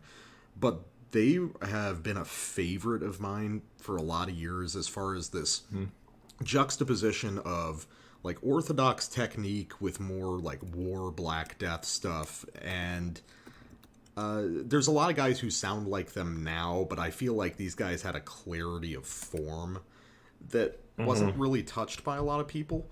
So they did a record back in 2015 called it's such a fucking absurd title, Death, Endless Nothing, and the Black Knife of Nihilism. Just awesome record from front to back. So I'm just basically going to pick a track at random. So these are the kings of the trash can snare, right? This is like, This is I remember telling a friend of mine was like, "Oh, you like that Saint Anger snare? I got something for you." Yes, I do. Hey, the snare on Saint Anger is the best part of the album. But Oh wait, also wait, is this Paulus playing on this? Paulus Kressler? I'm not sure. I don't really It's know Canada. all of this band. It's definitely in that group of elite Canadian war metal, but no, it's not. Never mind. Okay. Yeah, so let's listen to something with another completely absurd title. Cursed Blades Cast Upon the Slavescum of Christ. And liking that as the Terminus YouTube account, and let's go.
All right, and we are back after some adversarial for what will undoubtedly be a very adversarial review. But so we've got Sarkrista with Sworn to Profound Heresy, and I remember we've mentioned this band previously on the show because you're the one who introduced me to them with the caveat of I gave them to you because I knew you would like it.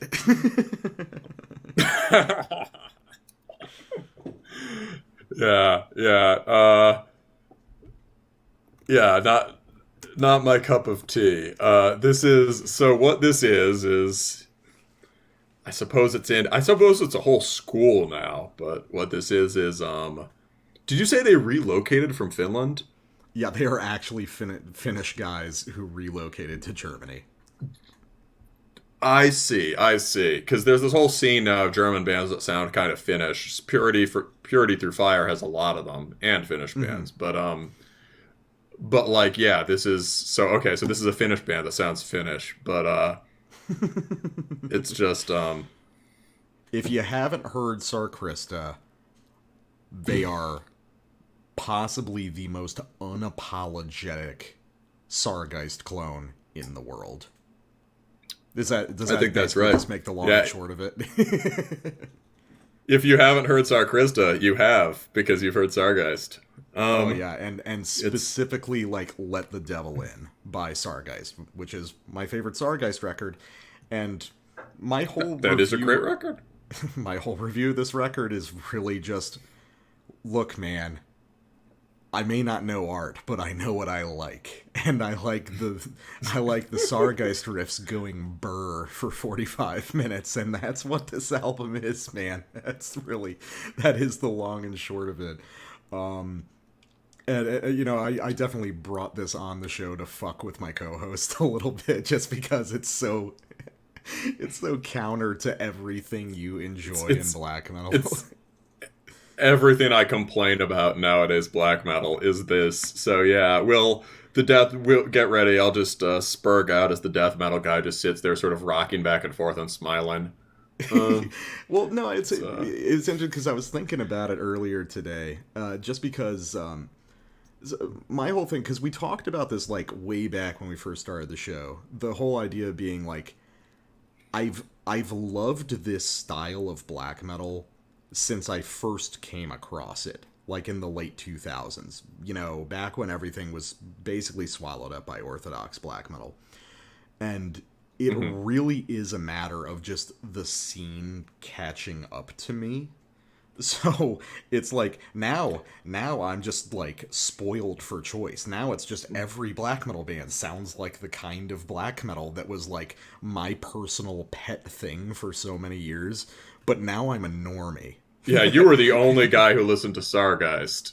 No. But I was one of the early people, especially in America. I get what you mean. Yeah, well, because it didn't catch up in America until the mid 2000s, really. I get what you mean. I mean, it's yeah, I think that's fair. I mean, yeah, I remember when Let the Devil In came out, it was understood to be a really good record, but I don't think Sargeist quite had, they were seen as this good, this sort of legendary cult Finnish band, but it wasn't seen as one of the leading lights of contemporary black metal or something, you know what I mean? Whereas now Sargeist is if you want to do an after 2010 canon, Sargeist would be just up there, right? In terms of the bands that everyone has been inspired by one way or another. Yeah, I mean, who would have... That was weird, because Let the Devil In, when it came out, it was everyone really liked it, and then it sort of just, went away, like most Sargeist records, and then a few years later, it just kept coming back. It's sort of how the Killer's Mr. Brightside still just shoots up the charts periodically once a year.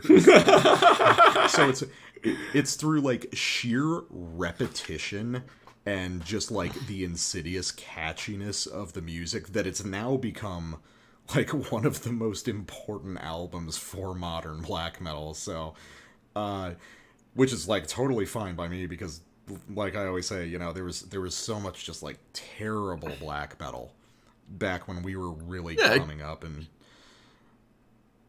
It came out at about the time of it's now seen as it's poppy in some ways or in a lot of ways. However, it also was way truer than a lot of the stuff at that time. Yeah, it was like it had that pop melody, but it was also, well, I don't know, what's the taxonomy there? Like, what do you think it is about Sargeist that captured people in such a way, and why did it take sort of so long after their most important stuff came out? Well, that captured people. I mean, well, that record does just have really good riffs, and I think it's easy to think of them as just catchy, poppy riffs, but he clearly has an understanding of, like, sort of neoclassical sounding black metal, right? You know, like, he understood, he is sort of like distills, he like heard some of the best things that Infernus did and sort of like it's like the budget Infernus guitar, right? He like distills certain aspects of Gorgoroth and Senor Valand, and that's pretty much it. And it's like and, you know, a lot of those melodies, yeah, they're really catchy, and the arrangements foreground those melodies in a way that is intrinsically poppy. However, the melodies themselves are often just, like, you know, really beautiful, right? Yeah, and I think the other thing is that the Sargeist guitar technique, or at least Schautrag's technique for Sargeist, is such a neat package of ideas. It's something that's like you immediately get, and I think even more importantly, as a guitarist, you can listen to a couple songs off Let the Devil In, and you can start writing those songs immediately. You know what I mean? Like, I think that's yes. Yeah, because God knows I've been doing it like basically my whole life playing guitar, because I was listening to Sargeist, you know, in their first couple records. And I just started writing riffs like that because there's something about it that translates so simply on the fretboard. It's so easy to pick up and run with. It probably inspired a lot of people to pick up guitar, because it's like, wow, it's really easy to make really cool riffs with this small handful of techniques. Yeah, I think that's true. Yeah, there are like a couple chords, right? And like a couple really just chords that inherently sound awesome, or like small phrases and turnarounds that just inherently trigger everything you think about sort of epic or majestic or sort of tragic sounding melodies, right? And, you know, I think that's, you know, it's a little like Discharge, right? It's like Sargeist is one of those bands where if you hear it and you get really into it, you kind of want to play music like that. And there's something about the technique that is highly transferable. It's like there's like a very simple musical technology there. I think I like Discharges better, and I mean, I think I like the sort of, I think I like the effects Discharge has had better, but, I mean, there are certainly, like, you know, just like I complain about Sargeist clones, there's certainly just a shit ton of mediocre DB bands. Oh, yeah, like, well, definitely. And it's not necessarily, and, you know, I guess the thing I'd say about that, so yeah, before I go on to just criticize this record, I mean, I think I appreciate about it is, like, these guys aren't trying to, like, you know, they just really like Sargeist. Yeah. Like, they just wanted to play music. They heard that music, they wanted to play it, and why shouldn't they? In some sense, it's a very DIY thing, and that's kind of with the Discharge thing too. It's like, you know, you may not, most DB bands may be bad, but you'll always be happy that there's like a solid DB band in your town, right? Yeah, that no, you can I get go see that. live. It's as though Sarkrista, you imagine an interview with Sarkrista where they're like, well, I mean, how do you feel about the comparisons to Sargeist and everything, and are you trying to move away from that? And they just look at each other confused, like, well, Sargeist is already the best band. Why would we do anything different? Like, yeah. it's already, like, yeah. We see we see our journey as a sort of continuous journey towards Sargeist. You know, we're asymptotically approaching Sargeist. Yes, exactly. Yeah. So in that sense, I appreciate where it's coming from in that sense, and you know, also, I mean, just an overall comment is about it is like there would be an easy, cheap way to make this record immediately sound sort of more like impressive or grand than it does, which would be, you know, you look to the engineer and you sort of like nod and you say, see that big button that says beef? Like hit that button, right? It could have some really you could just give it some really beefy guitar tone, big sound, whatever, to try to make like this sort of stadium black metal thing. Mm-hmm. And they're not really interested in that at all. If anything, the sound here is more spare and cold than on Let the Devil In. Yeah, that's true. And I think that within a couple years we're going to hear guys do this and hit the beef button, because I think it's totally fair to say that this is stadium black metal. I mean, Sargeist is stadium black metal. There's no reason that shouldn't be, you know, presented in a similar way. I mean, Sargeist should be at Wacken. It's party music. I've always thought of Sargeist as like fundamentally party music for black metal. It's pretty hype, yeah. I mean, you know, Totenvach. I feel like Sarkrista is going for a very similar thing to Totenvach. I think Totenvach does it considerably better, but Totenvach has a very beefy tone. I actually liked that band better when they sounded less beefy, but they currently have a very burly guitar tone, so maybe that's it. I suppose we should play some of the music, huh? Let's listen to some cool riffs. Okay. I'll just start it. So, Layer of Cursed Remains. Let's listen to cool riffs. This may be some of the dumbest music that I listen to, and I just love it unequivocally. So let's try this. All right.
Hey, black metal guy, you know what's cool?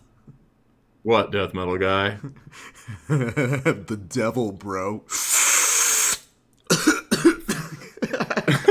For sure, dude. Yeah.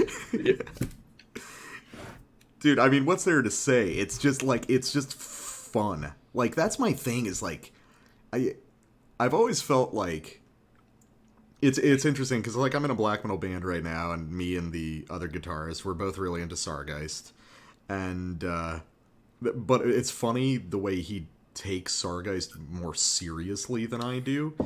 Because for me, it's like, dude, Sargeist is like for a house party where you're taking shots together and you're like screeching along with the lyrics about the devil. It's like I cannot find this to be like evil music at all. This is just the most fun thing you can do with black metal, I feel. This band certainly distills the most fun parts of Sargeist. I actually think there are parts of Let the Devil In that are kind of I mean, in Horna, right? I think I talked in our last Horna review about how like Shatrug has this kind of he's clearly a very serious Satanist, and it involves like suffering and spiritual struggle.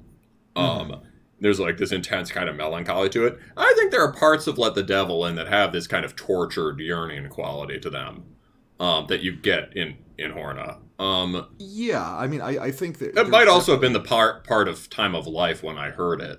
I remember I identify it with a particularly bleak set of circumstances. But well, they're kind of like they're sad sounding, like in the abstract, but at this point they've been. It's like even if they were meant to convey that originally, it's been distilled and codified to the point where it's like, oh, this sad-sounding Franco-Finnish riff is a black metal party riff. That for sure is right. Yeah, so like but yeah, I would say that parts of that record do just sound like, parts of Let the Devil In do just sound like party black metal, for sure. And yeah, but it's probably true that even the sad-sounding parts have been conventionalized to the point where now what they signify is it's time to fucking party. Yeah. It's like the sadness of the melody is a necessary part of it, Yes. Yeah. So about that part, I would say that first riff there, the lead off catchy riff is like, it's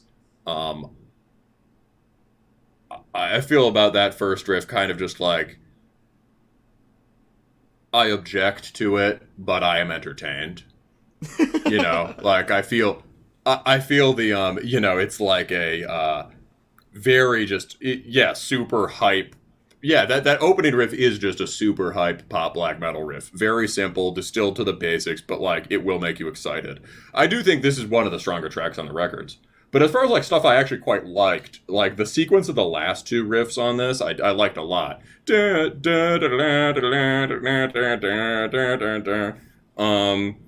And then a riff that picked up on it after that.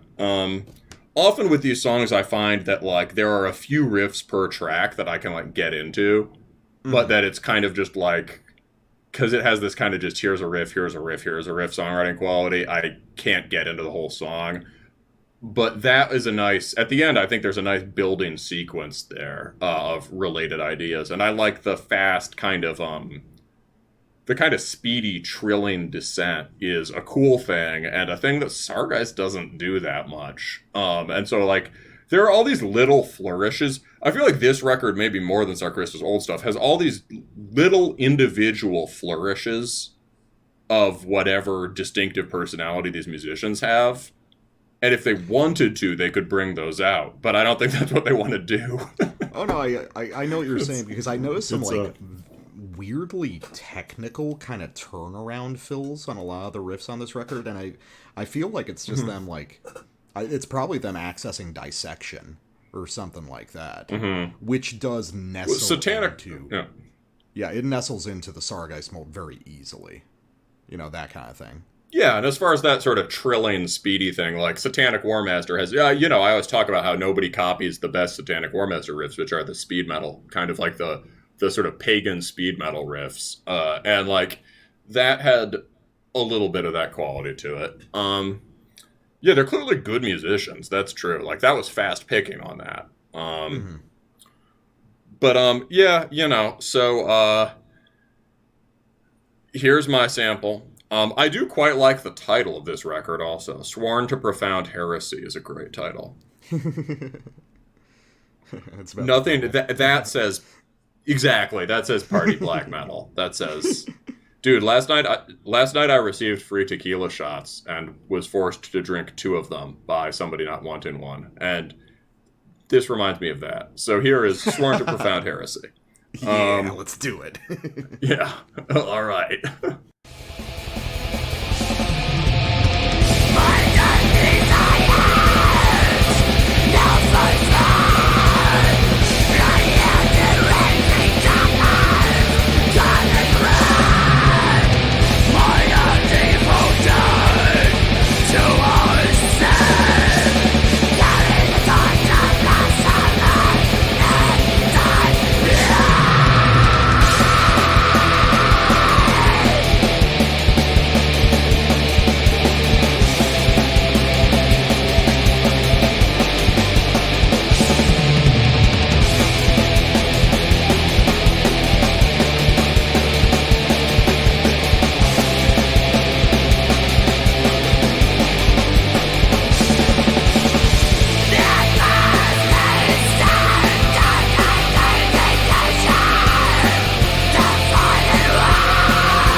The devil has the fastest motorcycle in the world. Oh yeah. It's just the devil can get to the corner to get cigarettes and back in less than a second. The devil's keg never runs dry. Tapping the devil's keg. Oh God. That's probably a Municipal Waste song or something. That's true. So yeah, I think especially after listening back, after I get over the haha sorry guys thing, there are actual things that they do differently. There's a ton of micro variations and redirections of these riffs. The thing is, it's always redirecting within the same melodic sphere. I mean, they've got this very narrow sort of melodic space that they like to work in, but even there's not a lot of obvious changes happening, but they're constantly cycling through different variations on these same melodies, like if you just really hone in on the guitars. I think that's particularly true on these 2 tracks, and especially this one. These guys certainly do well, since the riffs are hewing so close to basically specific riff templates from Sargeist, there is only so much you can do with one individual riff. But what's remarkable about this song is there are a lot of bands that do songs like this with 4 riffs in them, right? Which is excruciating. But they just launch through. There's a lot of riffs in this track. Yeah, they're doing 10 riffs. They're using more riffs than Sargeist does. Oh yeah, for sure. So that helps. That does help. A thing I liked there were a couple really cool gestures. I mean, there's at the beginning there's a sort of big opening blast sequence, and then you start to get this rising arpeggios, da da da da da da da da da da da da. There's some kind of like unexpected modulation up to a major, which is like, it sounds kind of like just very evil major key, which is cool. It has that kind of like the little subtext to like Baroque music or something, which even when it's ostensibly Christian, it just kind of, and happy, it just kind of rolls ahead in this inhuman way. So I like that. I like that little flourish there. I wish they would do more like that. And I like the way that, like, later in the song, there's some kind of major stuff. And again, I don't mean like big changes to a major key. I just mean like individual chords having a kind of different tonality to them. They do that later in the track, and it's a bit of a callback. I think that's cool. But, you know, then it'll just drop back into what I could call, I guess, Sargeist minor. You know, this fairly set series of sliding 2-string chords that are, you know, these sliding power chords. They maneuver from your 1 to your flat 7 to your 6 to the half step under the 6 and back up, right? Oh yeah, no. Sargeist minor is literally its own key at this point. I think it kind of is, yeah. So this is definitely composed in the key of S minor. You know, I think this song is, I like this song. Like, and you know, earlier today I said, you know, God, man, I can't stand this. But I said maybe I'll like it better. Maybe because I'm hungover, I'll be more receptive to it. And you were like, you'd probably like it better if you were drunk. Well, I'm not drunk, but I have had some hair of the dog, and I do like it better than earlier today. Oh yeah, anything to bring it closer to the party atmosphere that it's intended for. Also on that song, you cut it before one of my favorite parts on the album, where he just kind of like groans out, "I sold my soul to the devil." It's just so fucking priceless when he does it. It also doesn't make sense because he sounds like bummed about his decision, but I thought that was the whole point of this, was like to sell your soul to the devil and shit. Yeah, well, that's the Sargeist sad. It's, you know, it's not always easy being a deathless vampire, right? But you know, you brush yourself off and you get up the next day to eat some more people. You know, that's just what you got to do. It's line of work. You know, here at the evil overlord office. You know, you gotta watch about your work-life balance. Yeah. So take some time off for self-care. But it's.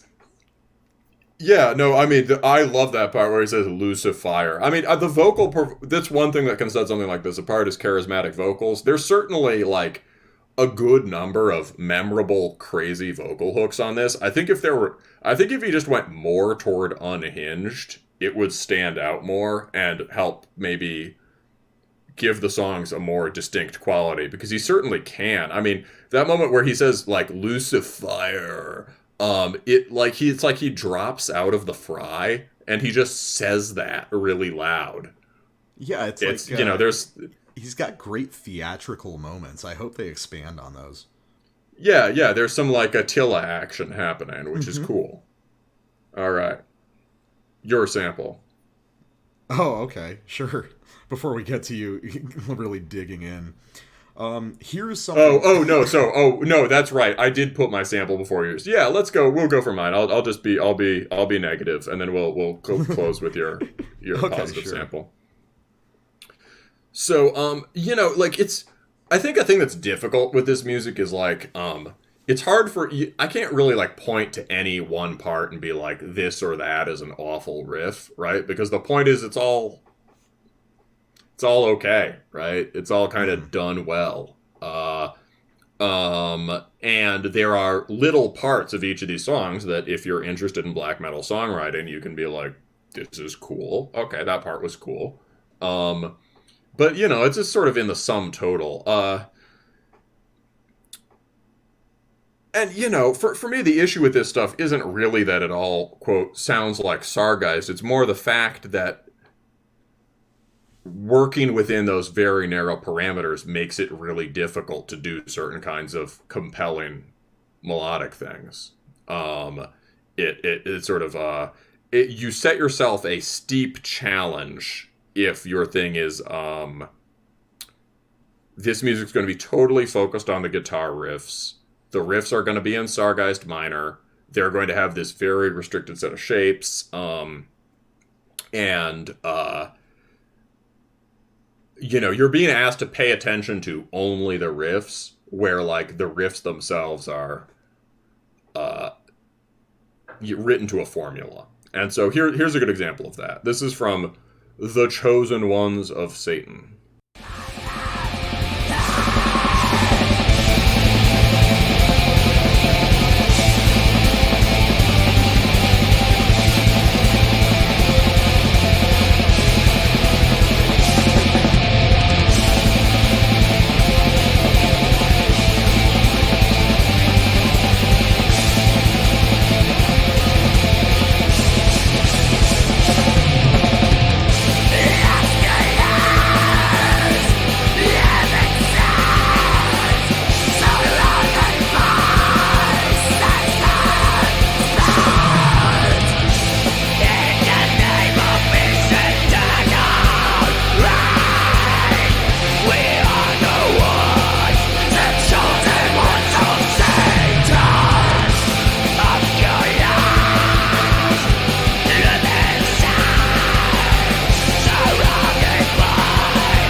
I get what they're going for. I agree this is one of the weaker songs. I think they're figuring out how to do this cool biker Sargeist black metal rock song that they want to make here. Yeah, I mean, I like the punk, but yeah, the punk beats are cool. There's nice little flam on the bass and stuff. Oh man, yeah. But you know, the first riff there is a good sort of like. Well, last time we were talking about the Malist, and I said that some of the riffs sound grid written, and Migla clones do that, and Sargeist clones do that. And it's like both Migla and Sargeist write things that are sort of like eighth note, eighth note, eighth note, eighth note, eighth note, eighth note, eighth note, eighth note, with great precision, and they do it because they're going for this kind of coldness, this distance from how regular melodies work.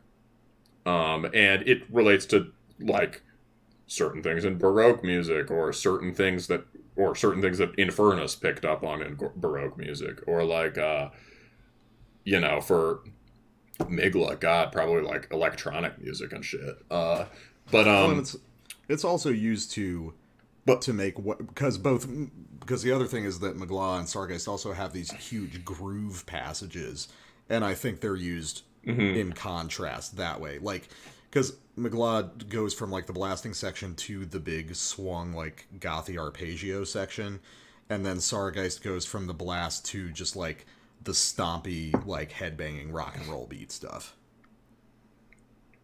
Yeah, that's right. And like that's the other thing, like the sort of more colorful arpeggio stuff that Migla does, right? Then it's written in this geometric way because you're just picking, it's an arpeggio, right? I mean, that's how they sound, right? But like with this, it's kind of just, it feels like the only room, if you have this set form of like da da da da da da da da da da da da da da, right? You have this kind of like, you've got 4 da-da-da-das, and you've got riff, to choose... Dude. Hold on, let me grab my guitar, write that one down. Well, you've got 4 da-da-da-das, and each one, you've got to choose a couple intervals that are in Sargeist minor that are not exactly the ones Sargeist used on the riff it's patterned on, and somehow these have to be engaging enough to be sort of like distinctive or whatever, and I feel like on tracks like this it's just often not. And it's not the stylistic similarity that gets me, right? It's more just there are particular things about this style and imitating it that make it that they can be aids to writing things that intrinsically kind of sound cool, but it makes them lack kind of the rhythmic movement you need in a melody and the sort of distinct character, because it's sort of just like what differentiates it, right? Well, the notes are in different places on the scale. Yeah, no, I get that. I'd probably even go further than you to say that, okay, so there's like 3 or 4 kinds of riffs on this record, and pretty much any of them from the same class of riff could be interchanged with any of the others in any of these songs, and it would basically be the same. Yeah, that is well put, and that is a weakness of this kind of thing. Oh, absolutely. The moments where there are suggestions of development are like, it's like, oh, cool, that kind of like resonated with what they were doing just before. But yeah, the reason I chose such a long sample was just like, again, yeah, there are individual riffs in there, one around 2-minute mark, one around 3:20. I liked those okay, but it's just the aggregate, like that it just dragged to me. Right? Yeah, no, I totally get it. I mean, the way I equate... The funny thing is, I think that I basically agree with you on everything about Sargeist and all the Sargeist clone bands. Like, I really, in terms of just, like, the objective assessment, I think you're basically right about all of it.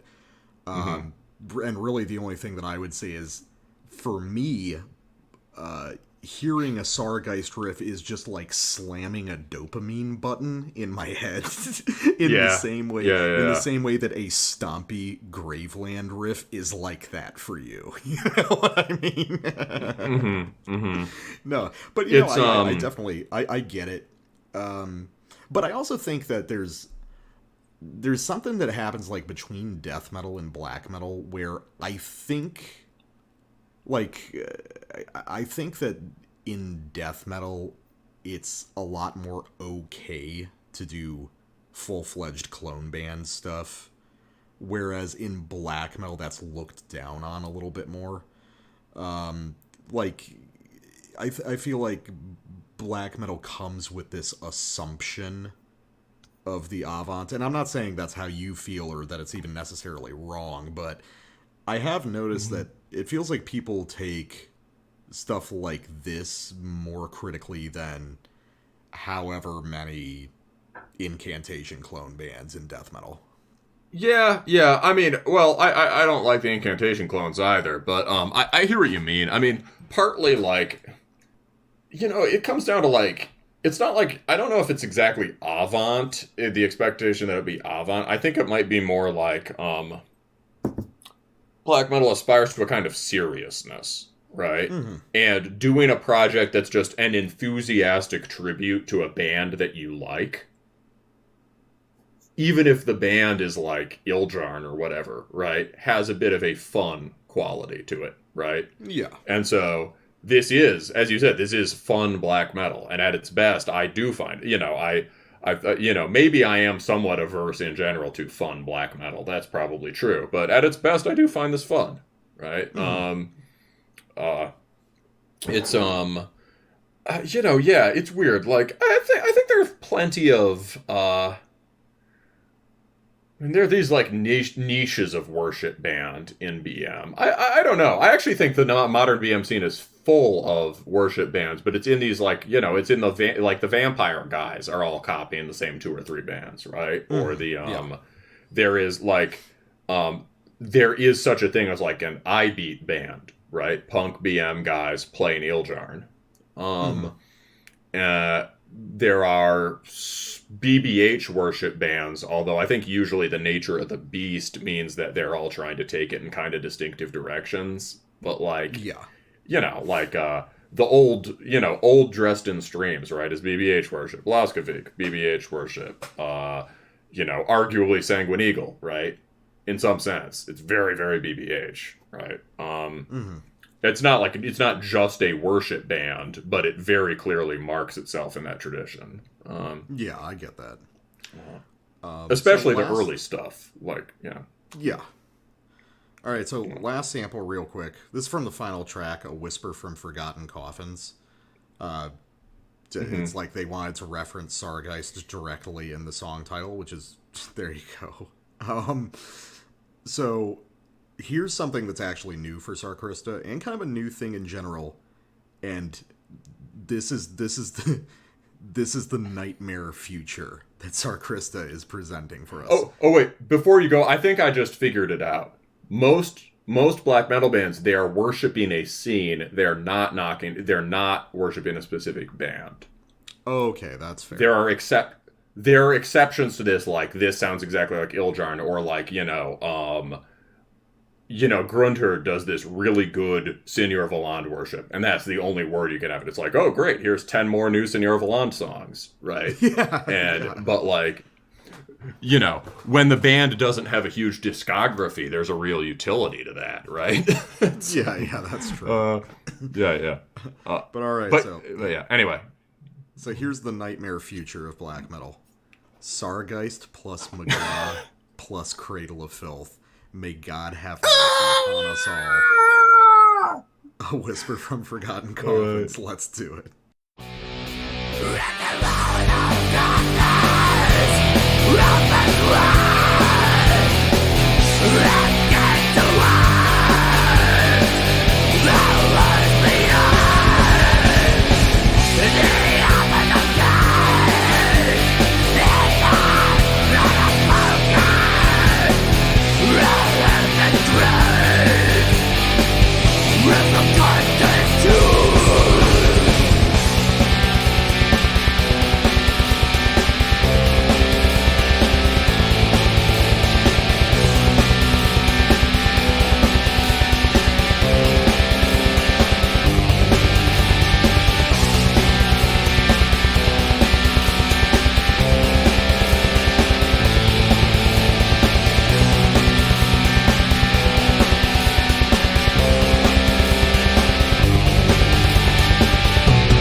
They really turned up the spoop factor on that one with the keyboards.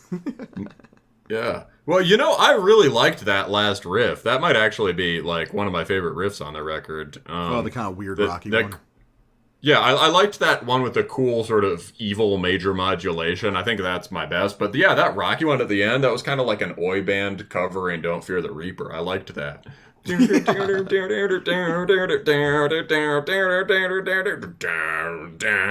know, nice little bit of, you know, one of the few kind of like groovy dissonant parts on the record, which doesn't ruin the feel of the first part of the riff. I like that riff a lot. I'd listen to more of that.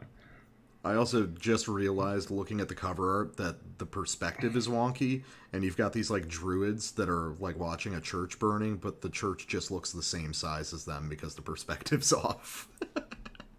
What if the druids are huge? That is true. Maybe they're enormous druids. But have you considered that? I think they might honestly be. It would be pretty cool if they were enormous druids. Just the size of the church that they're burning.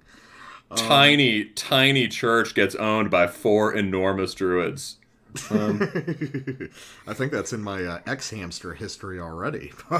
Yeah. Honestly, man, I will be the first to say I really like this record, and it's indefensible. You know? Yeah, you can't you just like it. Yeah. Yeah, I just like this. Hit that dopamine button. It's like when you give the rats the lever that gives them cocaine. It's weird. I wonder how Terminus listeners will feel about this one, because I think a lot of them this will not be their thing, but I wonder if there are some who share your kink. I think so, you know, because it feels like Terminus is split between like really like super high-minded weirdos and the ultimate Chad evolution of like Sarkrista and Darkthrone riff go burr people.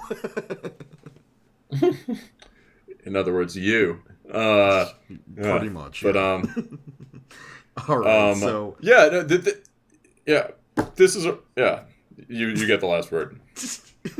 It's fun. We'll leave it at that. And don't worry, I won't give you another one of these for at least a couple months. I've got actually there was a new German melodic black thing that just came out that I might bring on the show at some point. I think you'll find it. I find it quite entertaining. I like it. I think you'll enjoy it too. Definitely. So we'll take a quick break and get back to our final record of the night. This is Old One Gash, and you're listening to Terminus. Black metal guy, what have you done? What are you doing bringing a record like this onto the show to close it out? This is supposed to be my thing. Well, buddy, I brought you a present. You certainly did. Humanity's Last Breath with Välde on Unique Leader. What a weird label for this to be on. Yeah, so first off, I remember, a decade ago, you complaining about Unique Leader a lot. What is its history? So Unique Leader is a death metal label, mostly a tech death label. Think of them as like the bro version of Willowtip, Unique Leader has put out a lot of really good stuff, and it's also put out a lot of stuff that I think is very generic tech death. I mean, there was a period, sort of like when we were coming up in like the mid to late 2000s, like the equivalent of Orthodox was clean, clicky tech death stuff. We both hated that. Yeah, I didn't really like. I mean, there's a band here and there that really had their own ideas, but there really was just sort of a run on the style where every band just sounded really quantized and mechanical, and not in like the cool way of like the mecha death stuff we're hearing now. It all felt like played by computers in a way. And there was just a period of a few years where it felt like everything Unique Leader was releasing was just very sterile, very clicky. just, albums to see how many kind of like crazy technical sweep patterns you could put into your death metal song. Was it the sort of death metal that was being played in that very famous video of the guy on steroids playing death metal riffs? I don't remember. You see, I'd have to see the specific video because there's been so many like super jacked guys playing guitar on YouTube. You would remember this one. It was because the point wasn't just that he was super jacked. The point, he's just like, his veins were like, it looked like he'd been just shooting up steroids. His veins were like standing out everywhere, and he looked like he was like really angry at his guitar. But the funny thing is that, of course, the music he was playing was not forceful at all, right? He was just like cycling through he was just like sweep picking really fast with really minute hand gestures. Mm-hmm. Yeah, and it was like it was the heaviest. Yeah. Well, it's kind of like a lot of the stuff a Unique Leader was doing is kind of the equivalent, the like tech death equivalent of the very like clicky, boring deathcore that's still coming out somehow these years. Well, okay, cool. So now that we've shat on the label a little bit, I suppose they've done plenty of great shit too. Mm-hmm. Okay, word. So yeah, no, I thought it was important to get the background because they certainly have a history. But like, yeah, this is kind of different from all that, isn't it? Yeah. This is, well, what do you call this? It's basically the core of it's kind of like down tempo, right? Yeah, I'd say so. For the uninitiated, down tempo is a mutant variant of a mutant variant of hardcore, right? Because it's like beatdown is something like, I mean, the classic. There's proto beatdown, like it's straight Savage style, or the our boys the Shattered Realm. We love Shattered Realm, right? Mm-hmm. But like it's like Xibalba and stuff after that, or like Vamachara is a great beatdown band. But like down tempo is just taking the most sort of punishing, slow but hammering, skronked out dissonant aspects of something like Xibalba and adding like gent. Yeah, I think the gent part of it is an important feature because that's where they get the whole down-tempo guitar tone. Yeah, which is like really, it takes the inorganic sound of modern hardcore, like to an modern beatdown stuff to an extreme. I suppose we could just get into it here. It's like you have a good bit about just how a slam sounds like all hope leaving your body. Yeah. There's something like that going on here where there's a default chord these guys use that comes from, you can hear it coming from gent, but it's way more brutal than gent. And we hear this chord, on things we've talked about on this show before, like sectioned and whatever. They're also very genty. But here it's just their default chord, which is something like a super dissonant tritone power chord, coldly scooped, like there's no tone in the middle of it. And that is the default tone that it rests on. And it can't rest, and so that means it doesn't rest on anything, right? It means like the thing it keeps returning to, instead of being like this sort of hammering pedal point, this gut punch thing is this sort of like just this sort of digging, cold, intrinsically abrasive chord, which is fascinating. Yeah, it's not. And I think a lot of down-tempo bands do something like that. It's very important here. Here, I mean, down-tempo is hardcore paradoxically becoming hyper avant-garde through just like its sheer obedience to its own principles, So, but yeah, we've talked. Yeah. Well, you said something interesting. You're talking about how it's like there's no tonal center, there's no mid, which is very true, especially on this record. So it's at once unbelievably heavy, but also really ghostly at the same time. It's like you've got these explosions of ultra low-tuned bass frequencies that paradoxically almost don't have a body behind them. They're just kind of like explosions of energy that emerge from nowhere. And in addition to that, as well as not having a tonal center, it doesn't really have a rhythmic center either. It just kind of, the rhythms across this, even in these very slow passages, just constantly contort and never settle into themselves. It's very disorienting music. Yeah, you're never going to get, pretty much never on this record, are you going to get just a big, satisfying beat down chug part with, like, I don't know, reinforced power chords and a repeated just chugga chugga. Like, yeah. Pretty much never. Well, there's also no, like... I don't know that there's I don't think there's a single just open power chord on this record. Yeah, I don't think so. And there's also, the other thing is, like, when these huge, like, down-tempo breakdowns happen, there's none of the preparatory stuff that you hear in other hardcore-derived music with breakdowns, where it's like, oh, this is supposed to be the release of tension. No, it just kind of slips into it. Structurally, this is really fascinating music. Yeah, and so these guys have been around for a while, and they had this reputation for being just, like, heinous and massive, and having some intense extreme metal influence. I don't really know how the old stuff sounds. I clicked on it once, and I was like, well, this is tone. I think it was burlier. I think it had more of a... This is just a vague memory, but I think it had more of a just pummeling power chord quality to it. But they've been away for a minute, at least relatively speaking, and I've sort of had my eyes on them as a thing maybe we should cover for the show, and like this came out, and it seems like they've been in the shed. You know, this is some next level shit. Funnily enough, this is not even on the Metal Archives, which just goes to show you that MA nowadays is lame. Well, I do kind of understand it, because I believe at this point, this sort of... at one point when we talked about embryectomy last year, I talked about the pan beatdown movement, which has almost like seceded from metal and hardcore.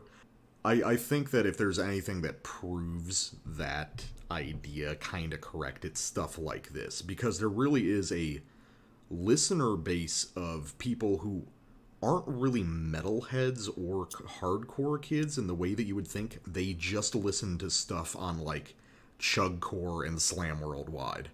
And just through these, like, little communities just talking to themselves endlessly, here's where we're at, is music like this, which is just so mutated, you can't really call it, like, metal or hardcore in any traditional sense anymore.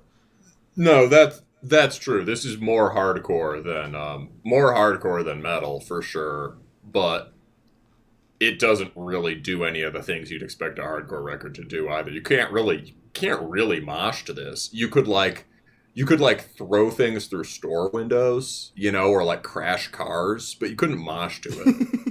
Yeah, that's true. You could do like really horrible acts of violence to it, but not. Yeah, you could. Not that Terminus would ever endorse or condone such acts. Of course not. So, let's just show them what it sounds like. So, I think the best song on the record is probably the big single, which is Earthless. This will give a pretty good impression of just how this whole record sounds, which is just like chunks of like granite floating around in a zero gravity environment. So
you've used this terminology before, but this is internet music, as you like to say.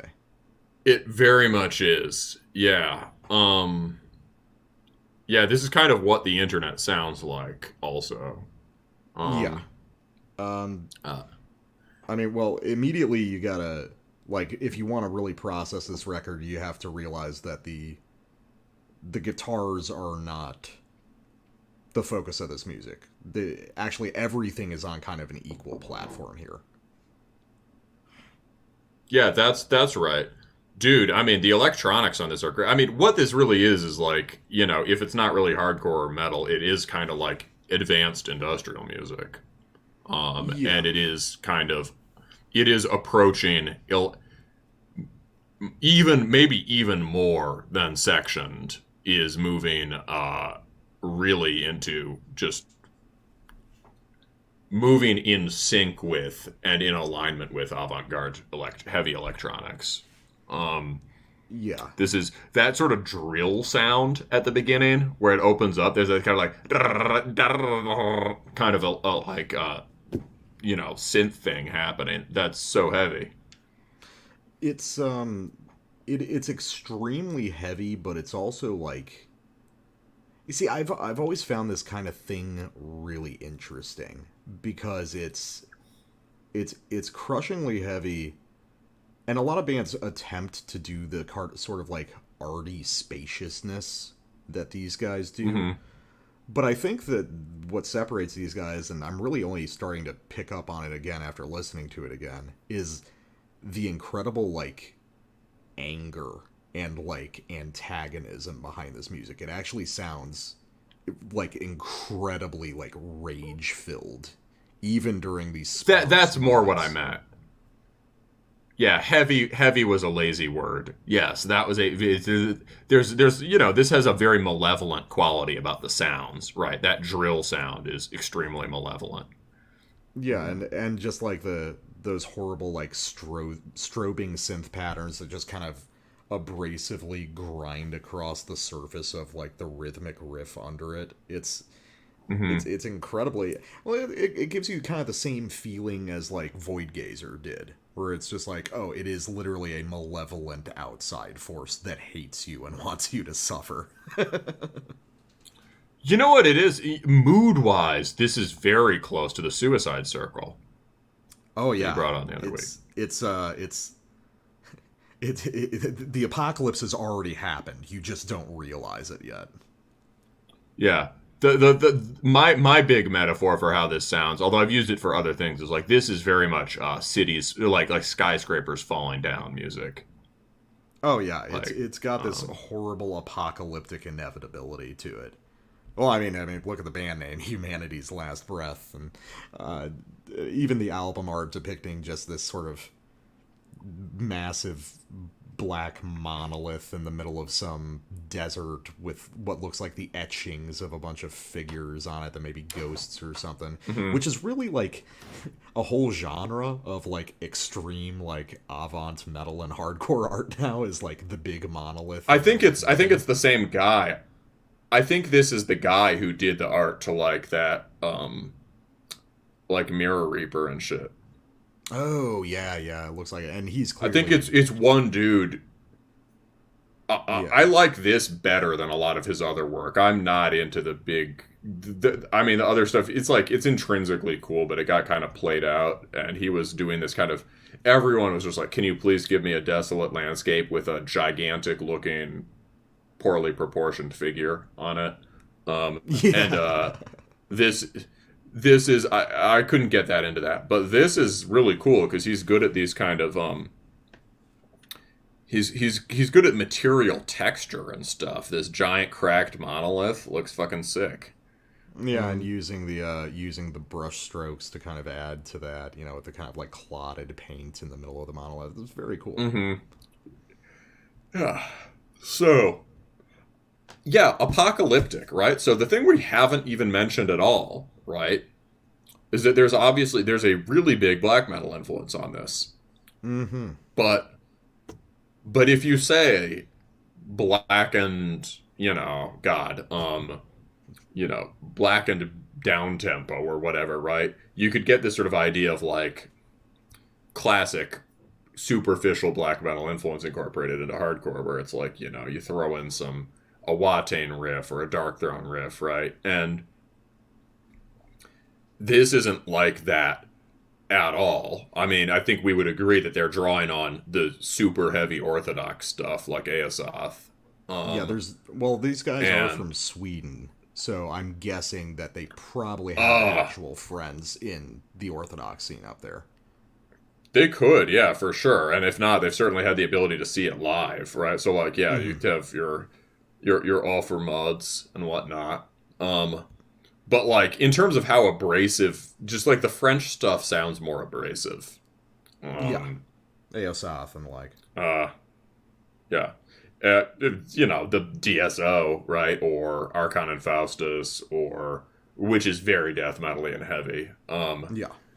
But yes, so this is like just in the guitar, and these are sort of horrible, ringing, textural, strong chords.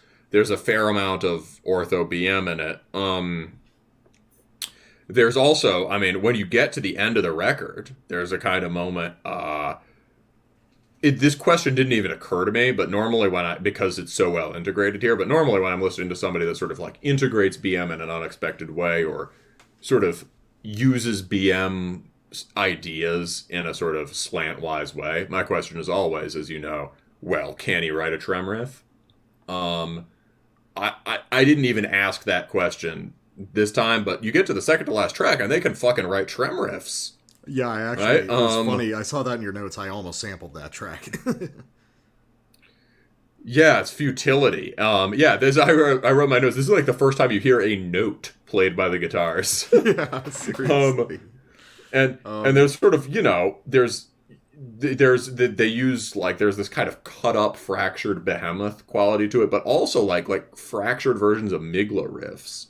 And because Migla has that kind of cold, inorganic guitar tone, it works really well in this context to add like some color to this sort of desolate landscape.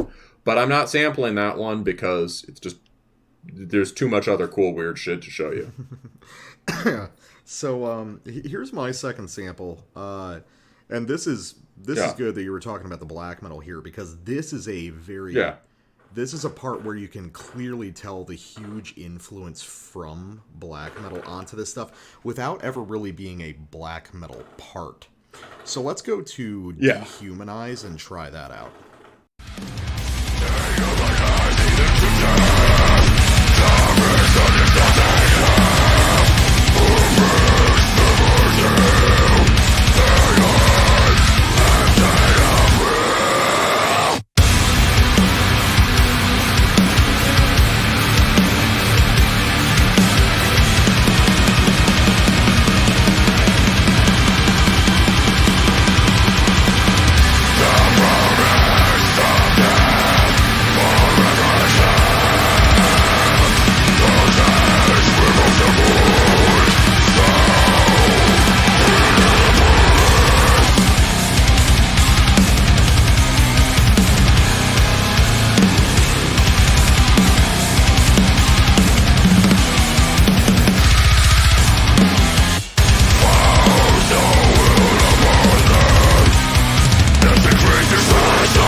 actually, at the very end there, that is a pretty distinctly black metal part. And I think it's specifically... I was going to say, I missed that one.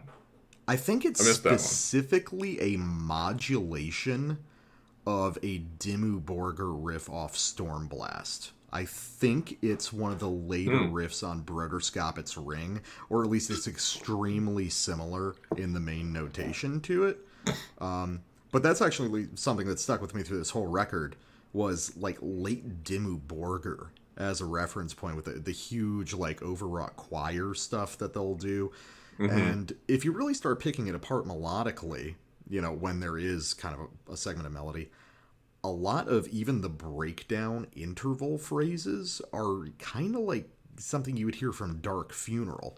Obviously, the rhythmic dimension and the timbre of this is so different, it sounds completely different, but there's actually a lot of very kind of traditional black metal stuff going on in the note choice, tempered by the more modern orthodox stuff when it comes to texture. That makes sense. Yeah, and I really, you know, those choirs and stuff, you know, like, in the context of Dimmu Borgir, especially the later Dimmu, they can be used to, you know, obviously fluff things up, right? Make everything poppy. But in this sort of apocalyptic context, right, they had this, with so much nastiness going on in the riffing underneath it, that those are only a bonus. And, you know, there's this sort of, you get a very extreme version of the black metal contrast effect, right? Where you know, I Am the Black Wizards does it with two different moments. Here they're happening at the same time. You have the ugly riff with the kind of epic choirs right over it. And yeah, that's cool. You know what it reminds me of? It's I was thinking there are a few bands that are, I'm sure there are more bands than we know that sound sort of like this from downtempo that we just don't know about. Yeah. But as far as stuff that specifically parallels it, it's filling a kind of niche that others have tried to fill before. Successfully, I'd say, but this in the most sort of radical way. So think about like Analnathrak. Yeah, I was thinking about them earlier. Yeah. Because I got, you know, back in the day, I bought the CD. I was so stoked about them that I bought the CD from the band. I think the CD to Hell is Empty and All the Devils Are Here. Mm-hmm. And, like, people, you know, I later learned that this was the sort of thing I was supposed to turn my nose up at. And I'm sure when I needed money, I probably sold it, which I now think is stupid because I got a ton of plays out of that record. And at its most intense, they had tracks that were just like, the coolest, most unique track on it was this kind of grinding mid-tempo chug fest that just had like chain gun sounds on it. And also this kind of like gothically black metal coloring to it. And it sounded the way that it was black metal was that it sounded sort of end of the world, heavens opening, right?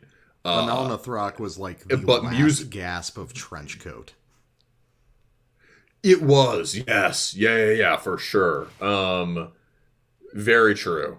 True Trenchcoat. And it was like, you know, a lot of the actual riffing ideas, like on a track like that, sound more death metal-y or hardcore-y, right? But like, there's a black metal color to it. And if you want to go back even further, right? Bleeding Through. Which literally has, you know, Love Lost in a Hail of Gunfire literally has a similar palette of ideas, right? You get your apocalyptic sample, you get your chugga-chug riffs, and you get your kind of keys, right? I think people are coming back around to Bleeding Through as like actually being a weirdly special band. It's one of those bands I always think, like, it was like a little out there for me when I was a kid, so I just like listened to like one. I remember enjoying that song when I would like listen to it on pure volume. Yeah, that's a throwback. Showing our age. But like yeah, but I was like, you know, this is some pretty crazy shit. I hadn't yet acquired a taste for metal aesthetics specifically, so I wasn't quite sure how to feel, right? But retrospectively, it's a band that I probably just like a lot. you know. Okay. And I keep meaning to, I keep meaning to go back and listen to them. As far as more recent stuff that parallels this, this often sounds like the really evil version of a band from England called Conjurer. Conjurer is a lot less techy, and the weird thing is that they use this sort of gent beatdown convergence to make songs that are often kind of like beautiful. And there's a big kind of black metal, post-black screamo thing going on, where they're like sort of fully developed melodies in it. But there are all sorts of like little cadences throughout this record, little rhythmic figures, and sort of like turning gentine riffs or whatever that remind me of Conjurer. And I'm sure that is a band that I'm sure these bands are aware of each other. Yeah, I'm not familiar with Conjurer. I'll have to check that out. You'd like it a lot. Yeah, we should. You know, when they put out something new, we'll cover it. Sure. So, you know, yeah. So that was a great sample. I also really liked the crazy fractured genty part in the middle. That was probably one of the closest things to a regular breakdown you'd get on here. Yeah, that's why I chose it. It's like because most of the breakdowny stuff, I mean, in down tempo, they're not breakdowns. That's just the music. You know, that's what it is. In the same way, you listen to Cephalotripsy for the first time, and it's like, okay, so when is the riff starting? Oh no, it's just slams forever. But yeah, what have you got in terms of samples? Well, I felt that for this, just a couple of the most breathtaking moments for me on this. I enjoyed the whole record, but a couple of the most breathtaking moments are just like sound objects. And used in a way that integrates them, where for like a Serpent Column record or something, sometimes the sound object just kind of stands on its own, and that's kind of the point. Here, because everything is so industrial already, these sort of interesting noises you'll hear them, and then they'll get incorporated into the riffing in weird ways. But so Välde, this song's about 3 minutes long, and it's basically a vehicle for what may end up being one of the coolest sound objects of 2021. Although it's a tough race with the fucking the beginning of that lead solo. Yeah. So you'll hear this is a lot like that. Yeah, but this is the so get ready for Cyborg or Corn.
Yeah, so that's like actually scary, right?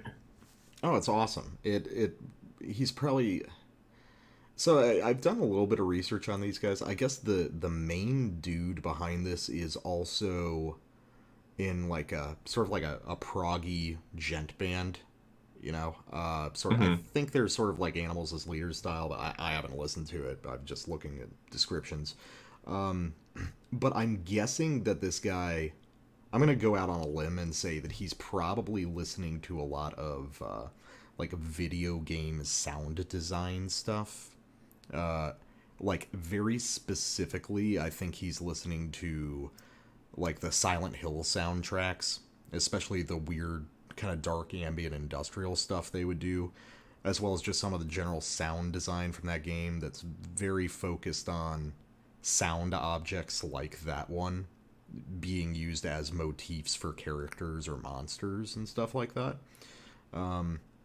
It's a super interesting methodology because I also like how, and basically over the course of that whole track, all they're doing is building it like an ambient song, just layering in voices. Like the orc horn, just, it does those blasts solo, and then they just lay on that note for the rest of the song. And it just disappears into the morass of all the other voices until you come out at the end and you're like, oh wow, the finger's still on it. I guess we're done. Yeah, that's what I meant by incorporating the sound object. It's like that. It would still be cool, but it'd be less cool if it just went away. Like, and when that's going, and then just all hell breaks loose under it, right? Something I should mention is a lot of these breakdowns sound like dubstep. Like the really heavy dubstep from back in the day. That's obviously been a huge thing with this, but so that sort of rhythmic just blast off juxtaposed with the horrible horn sound is really cool. No, I really like this. Like, this is another aspect in which it's like internet music is like you've got all these guys like on YouTube who are basically just amateur producers who have basically turned themselves professional just through sheer like work and watching, you know, videos of how to work Pro Tools for so long. And what these guys are doing have that kind of like mercenary quality of like, oh, just some of those like the ugliest synth tones of dubstep, we're gonna take those. The weird textured shit from Orthodox black metal, yeah, we'll take that. Black metal in general, don't care about it, whatever. We're just gonna take this, and it's ours now. We're going to take the 8-string guitars and the really weird rhythms from Gent. All the other stuff, like the prog shit, fuck that, don't need it. You know what I mean? It's just like, there's just like a merciless acquisition of different ideas to smash together. And what's amazing, and I think I said this at the time of my notes, is like, how inevitable this combination feels. You know? Like, after hearing this record, it's like, oh yeah, of course this would happen. You know, I don't know. It's really interesting. Yeah. Yeah, for sure. This is, I mean, really answering the question. I mean, you know, back since 2010, you and I have both thought, or 2011, you and I have both thought, like, beatdown is the cusp, right? For a lot of art music. And now it's really come to fruition. This band is like, we didn't really get to this, but in your notes you said something about like this being a good example of black metal hegemony. Yeah, specifically because like on my second sample, it's like, oh, it's, you know, you've got these much more ostentatious kind of black metal ideas. It's like, Jesus Christ, does everything just kind of asymptotically approach black metal on a long enough timeline? But I also said it also kind of does that with Converge, and now we've got kind of the two together here. Well, yeah. Well, I mean, you know, in some sense, like, all metalcore already sounds like Converge, but yeah, I get what you mean. I think what it's done is, like, I mean, I think what this is, it's black metal, it's sort of black metal supremacy, but it's also beatdown supremacy. You know, like, I feel like this band is like, if you want to think about the two musical forms that are fertile right now, that have prospects for growth and that are sort of like taking over other sounds. Well, if you wanted if in metal, black metal has kind of reshaped the entire sonic landscape around it, death metal, or not in death metal, in hardcore, it would have to be beatdown. Mm-hmm. Yeah. And I think beatdown is doing to hardcore right now what black metal started doing to metal about 10 years ago. I can see that. Well, I think a lot of this also touches back to a conversation you and I had years and years ago before the show, which was sort of specifically in response to the resentment of metalcore and deathcore that was still going on even in the early 2010s. Where my argument was always, you saw these guys that were kind of talking about like hardcore intrusion into metal. But my theory was, and it still kind of is, it's not that metal started sounding more like hardcore. It's more like hardcore just started sounding more like metal. Early metal cribbed so much from hardcore, especially in like guitar technique and pacing and rhythmic variation.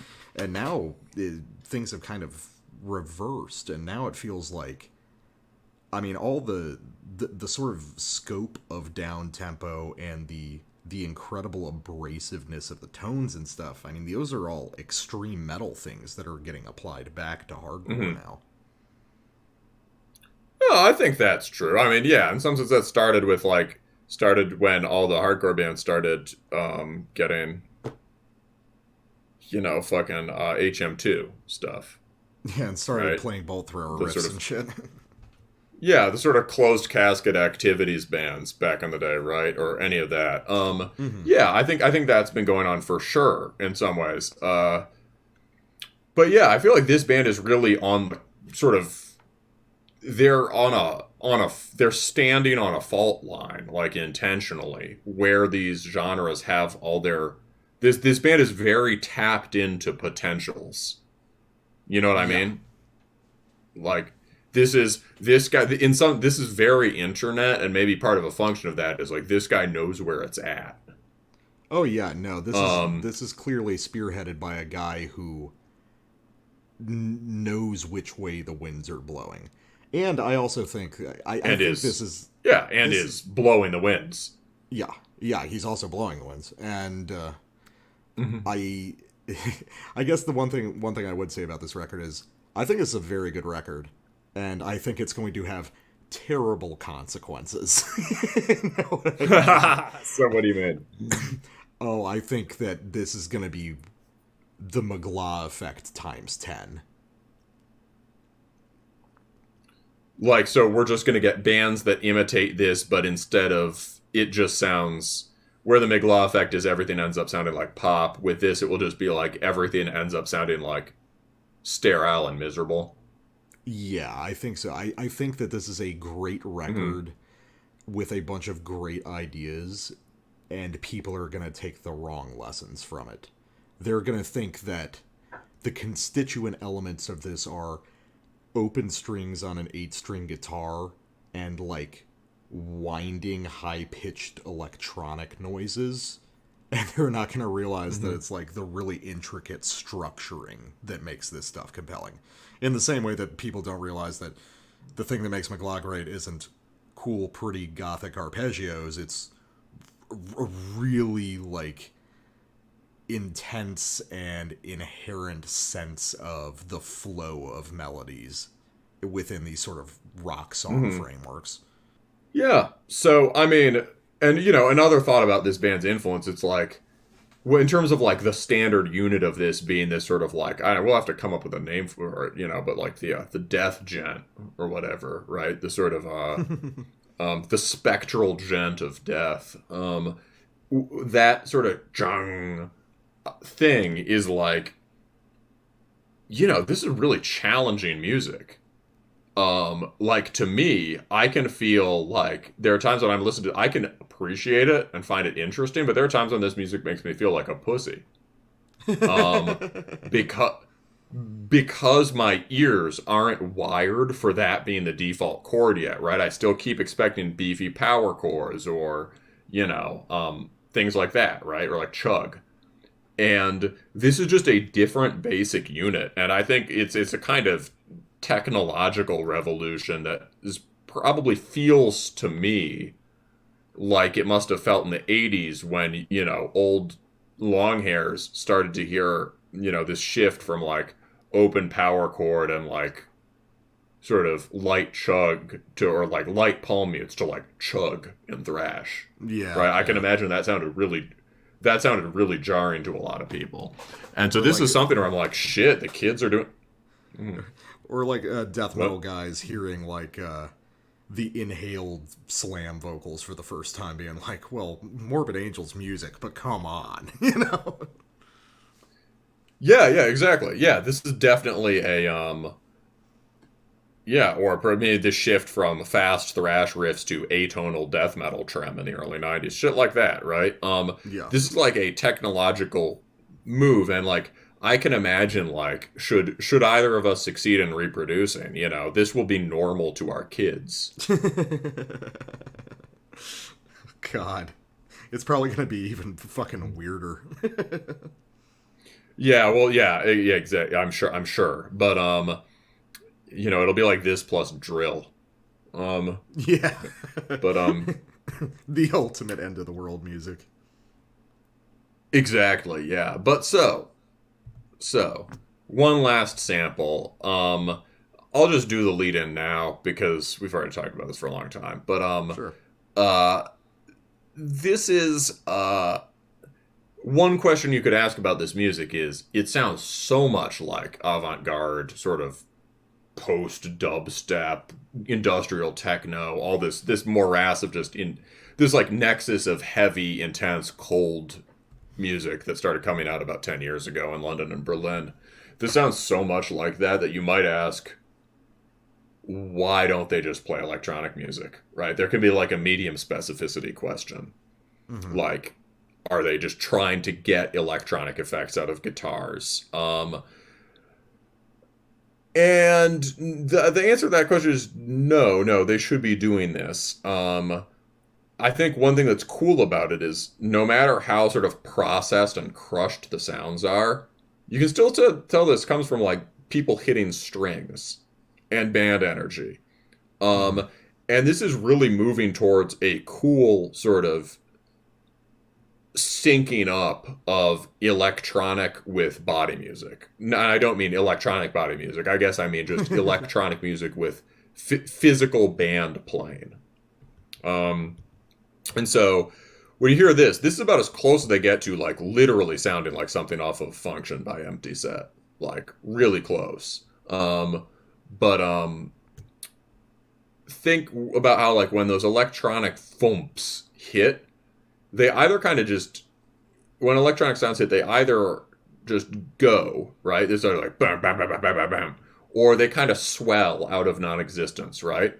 Vroom, woomph, right? Woomph, woomph, right? Empty Set does that a lot. The guitars here work like both of those things at times, but you can still tell someone's playing the strings. And so this is from the last if you thought it couldn't get more apocalyptic, this is from the last track, Vitring. This is right, here's your cyborg music. This is Battle Angel Alita Core.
like, I'm gonna have to tell people when this becomes the most popular style of music in the world in, like, 2 years.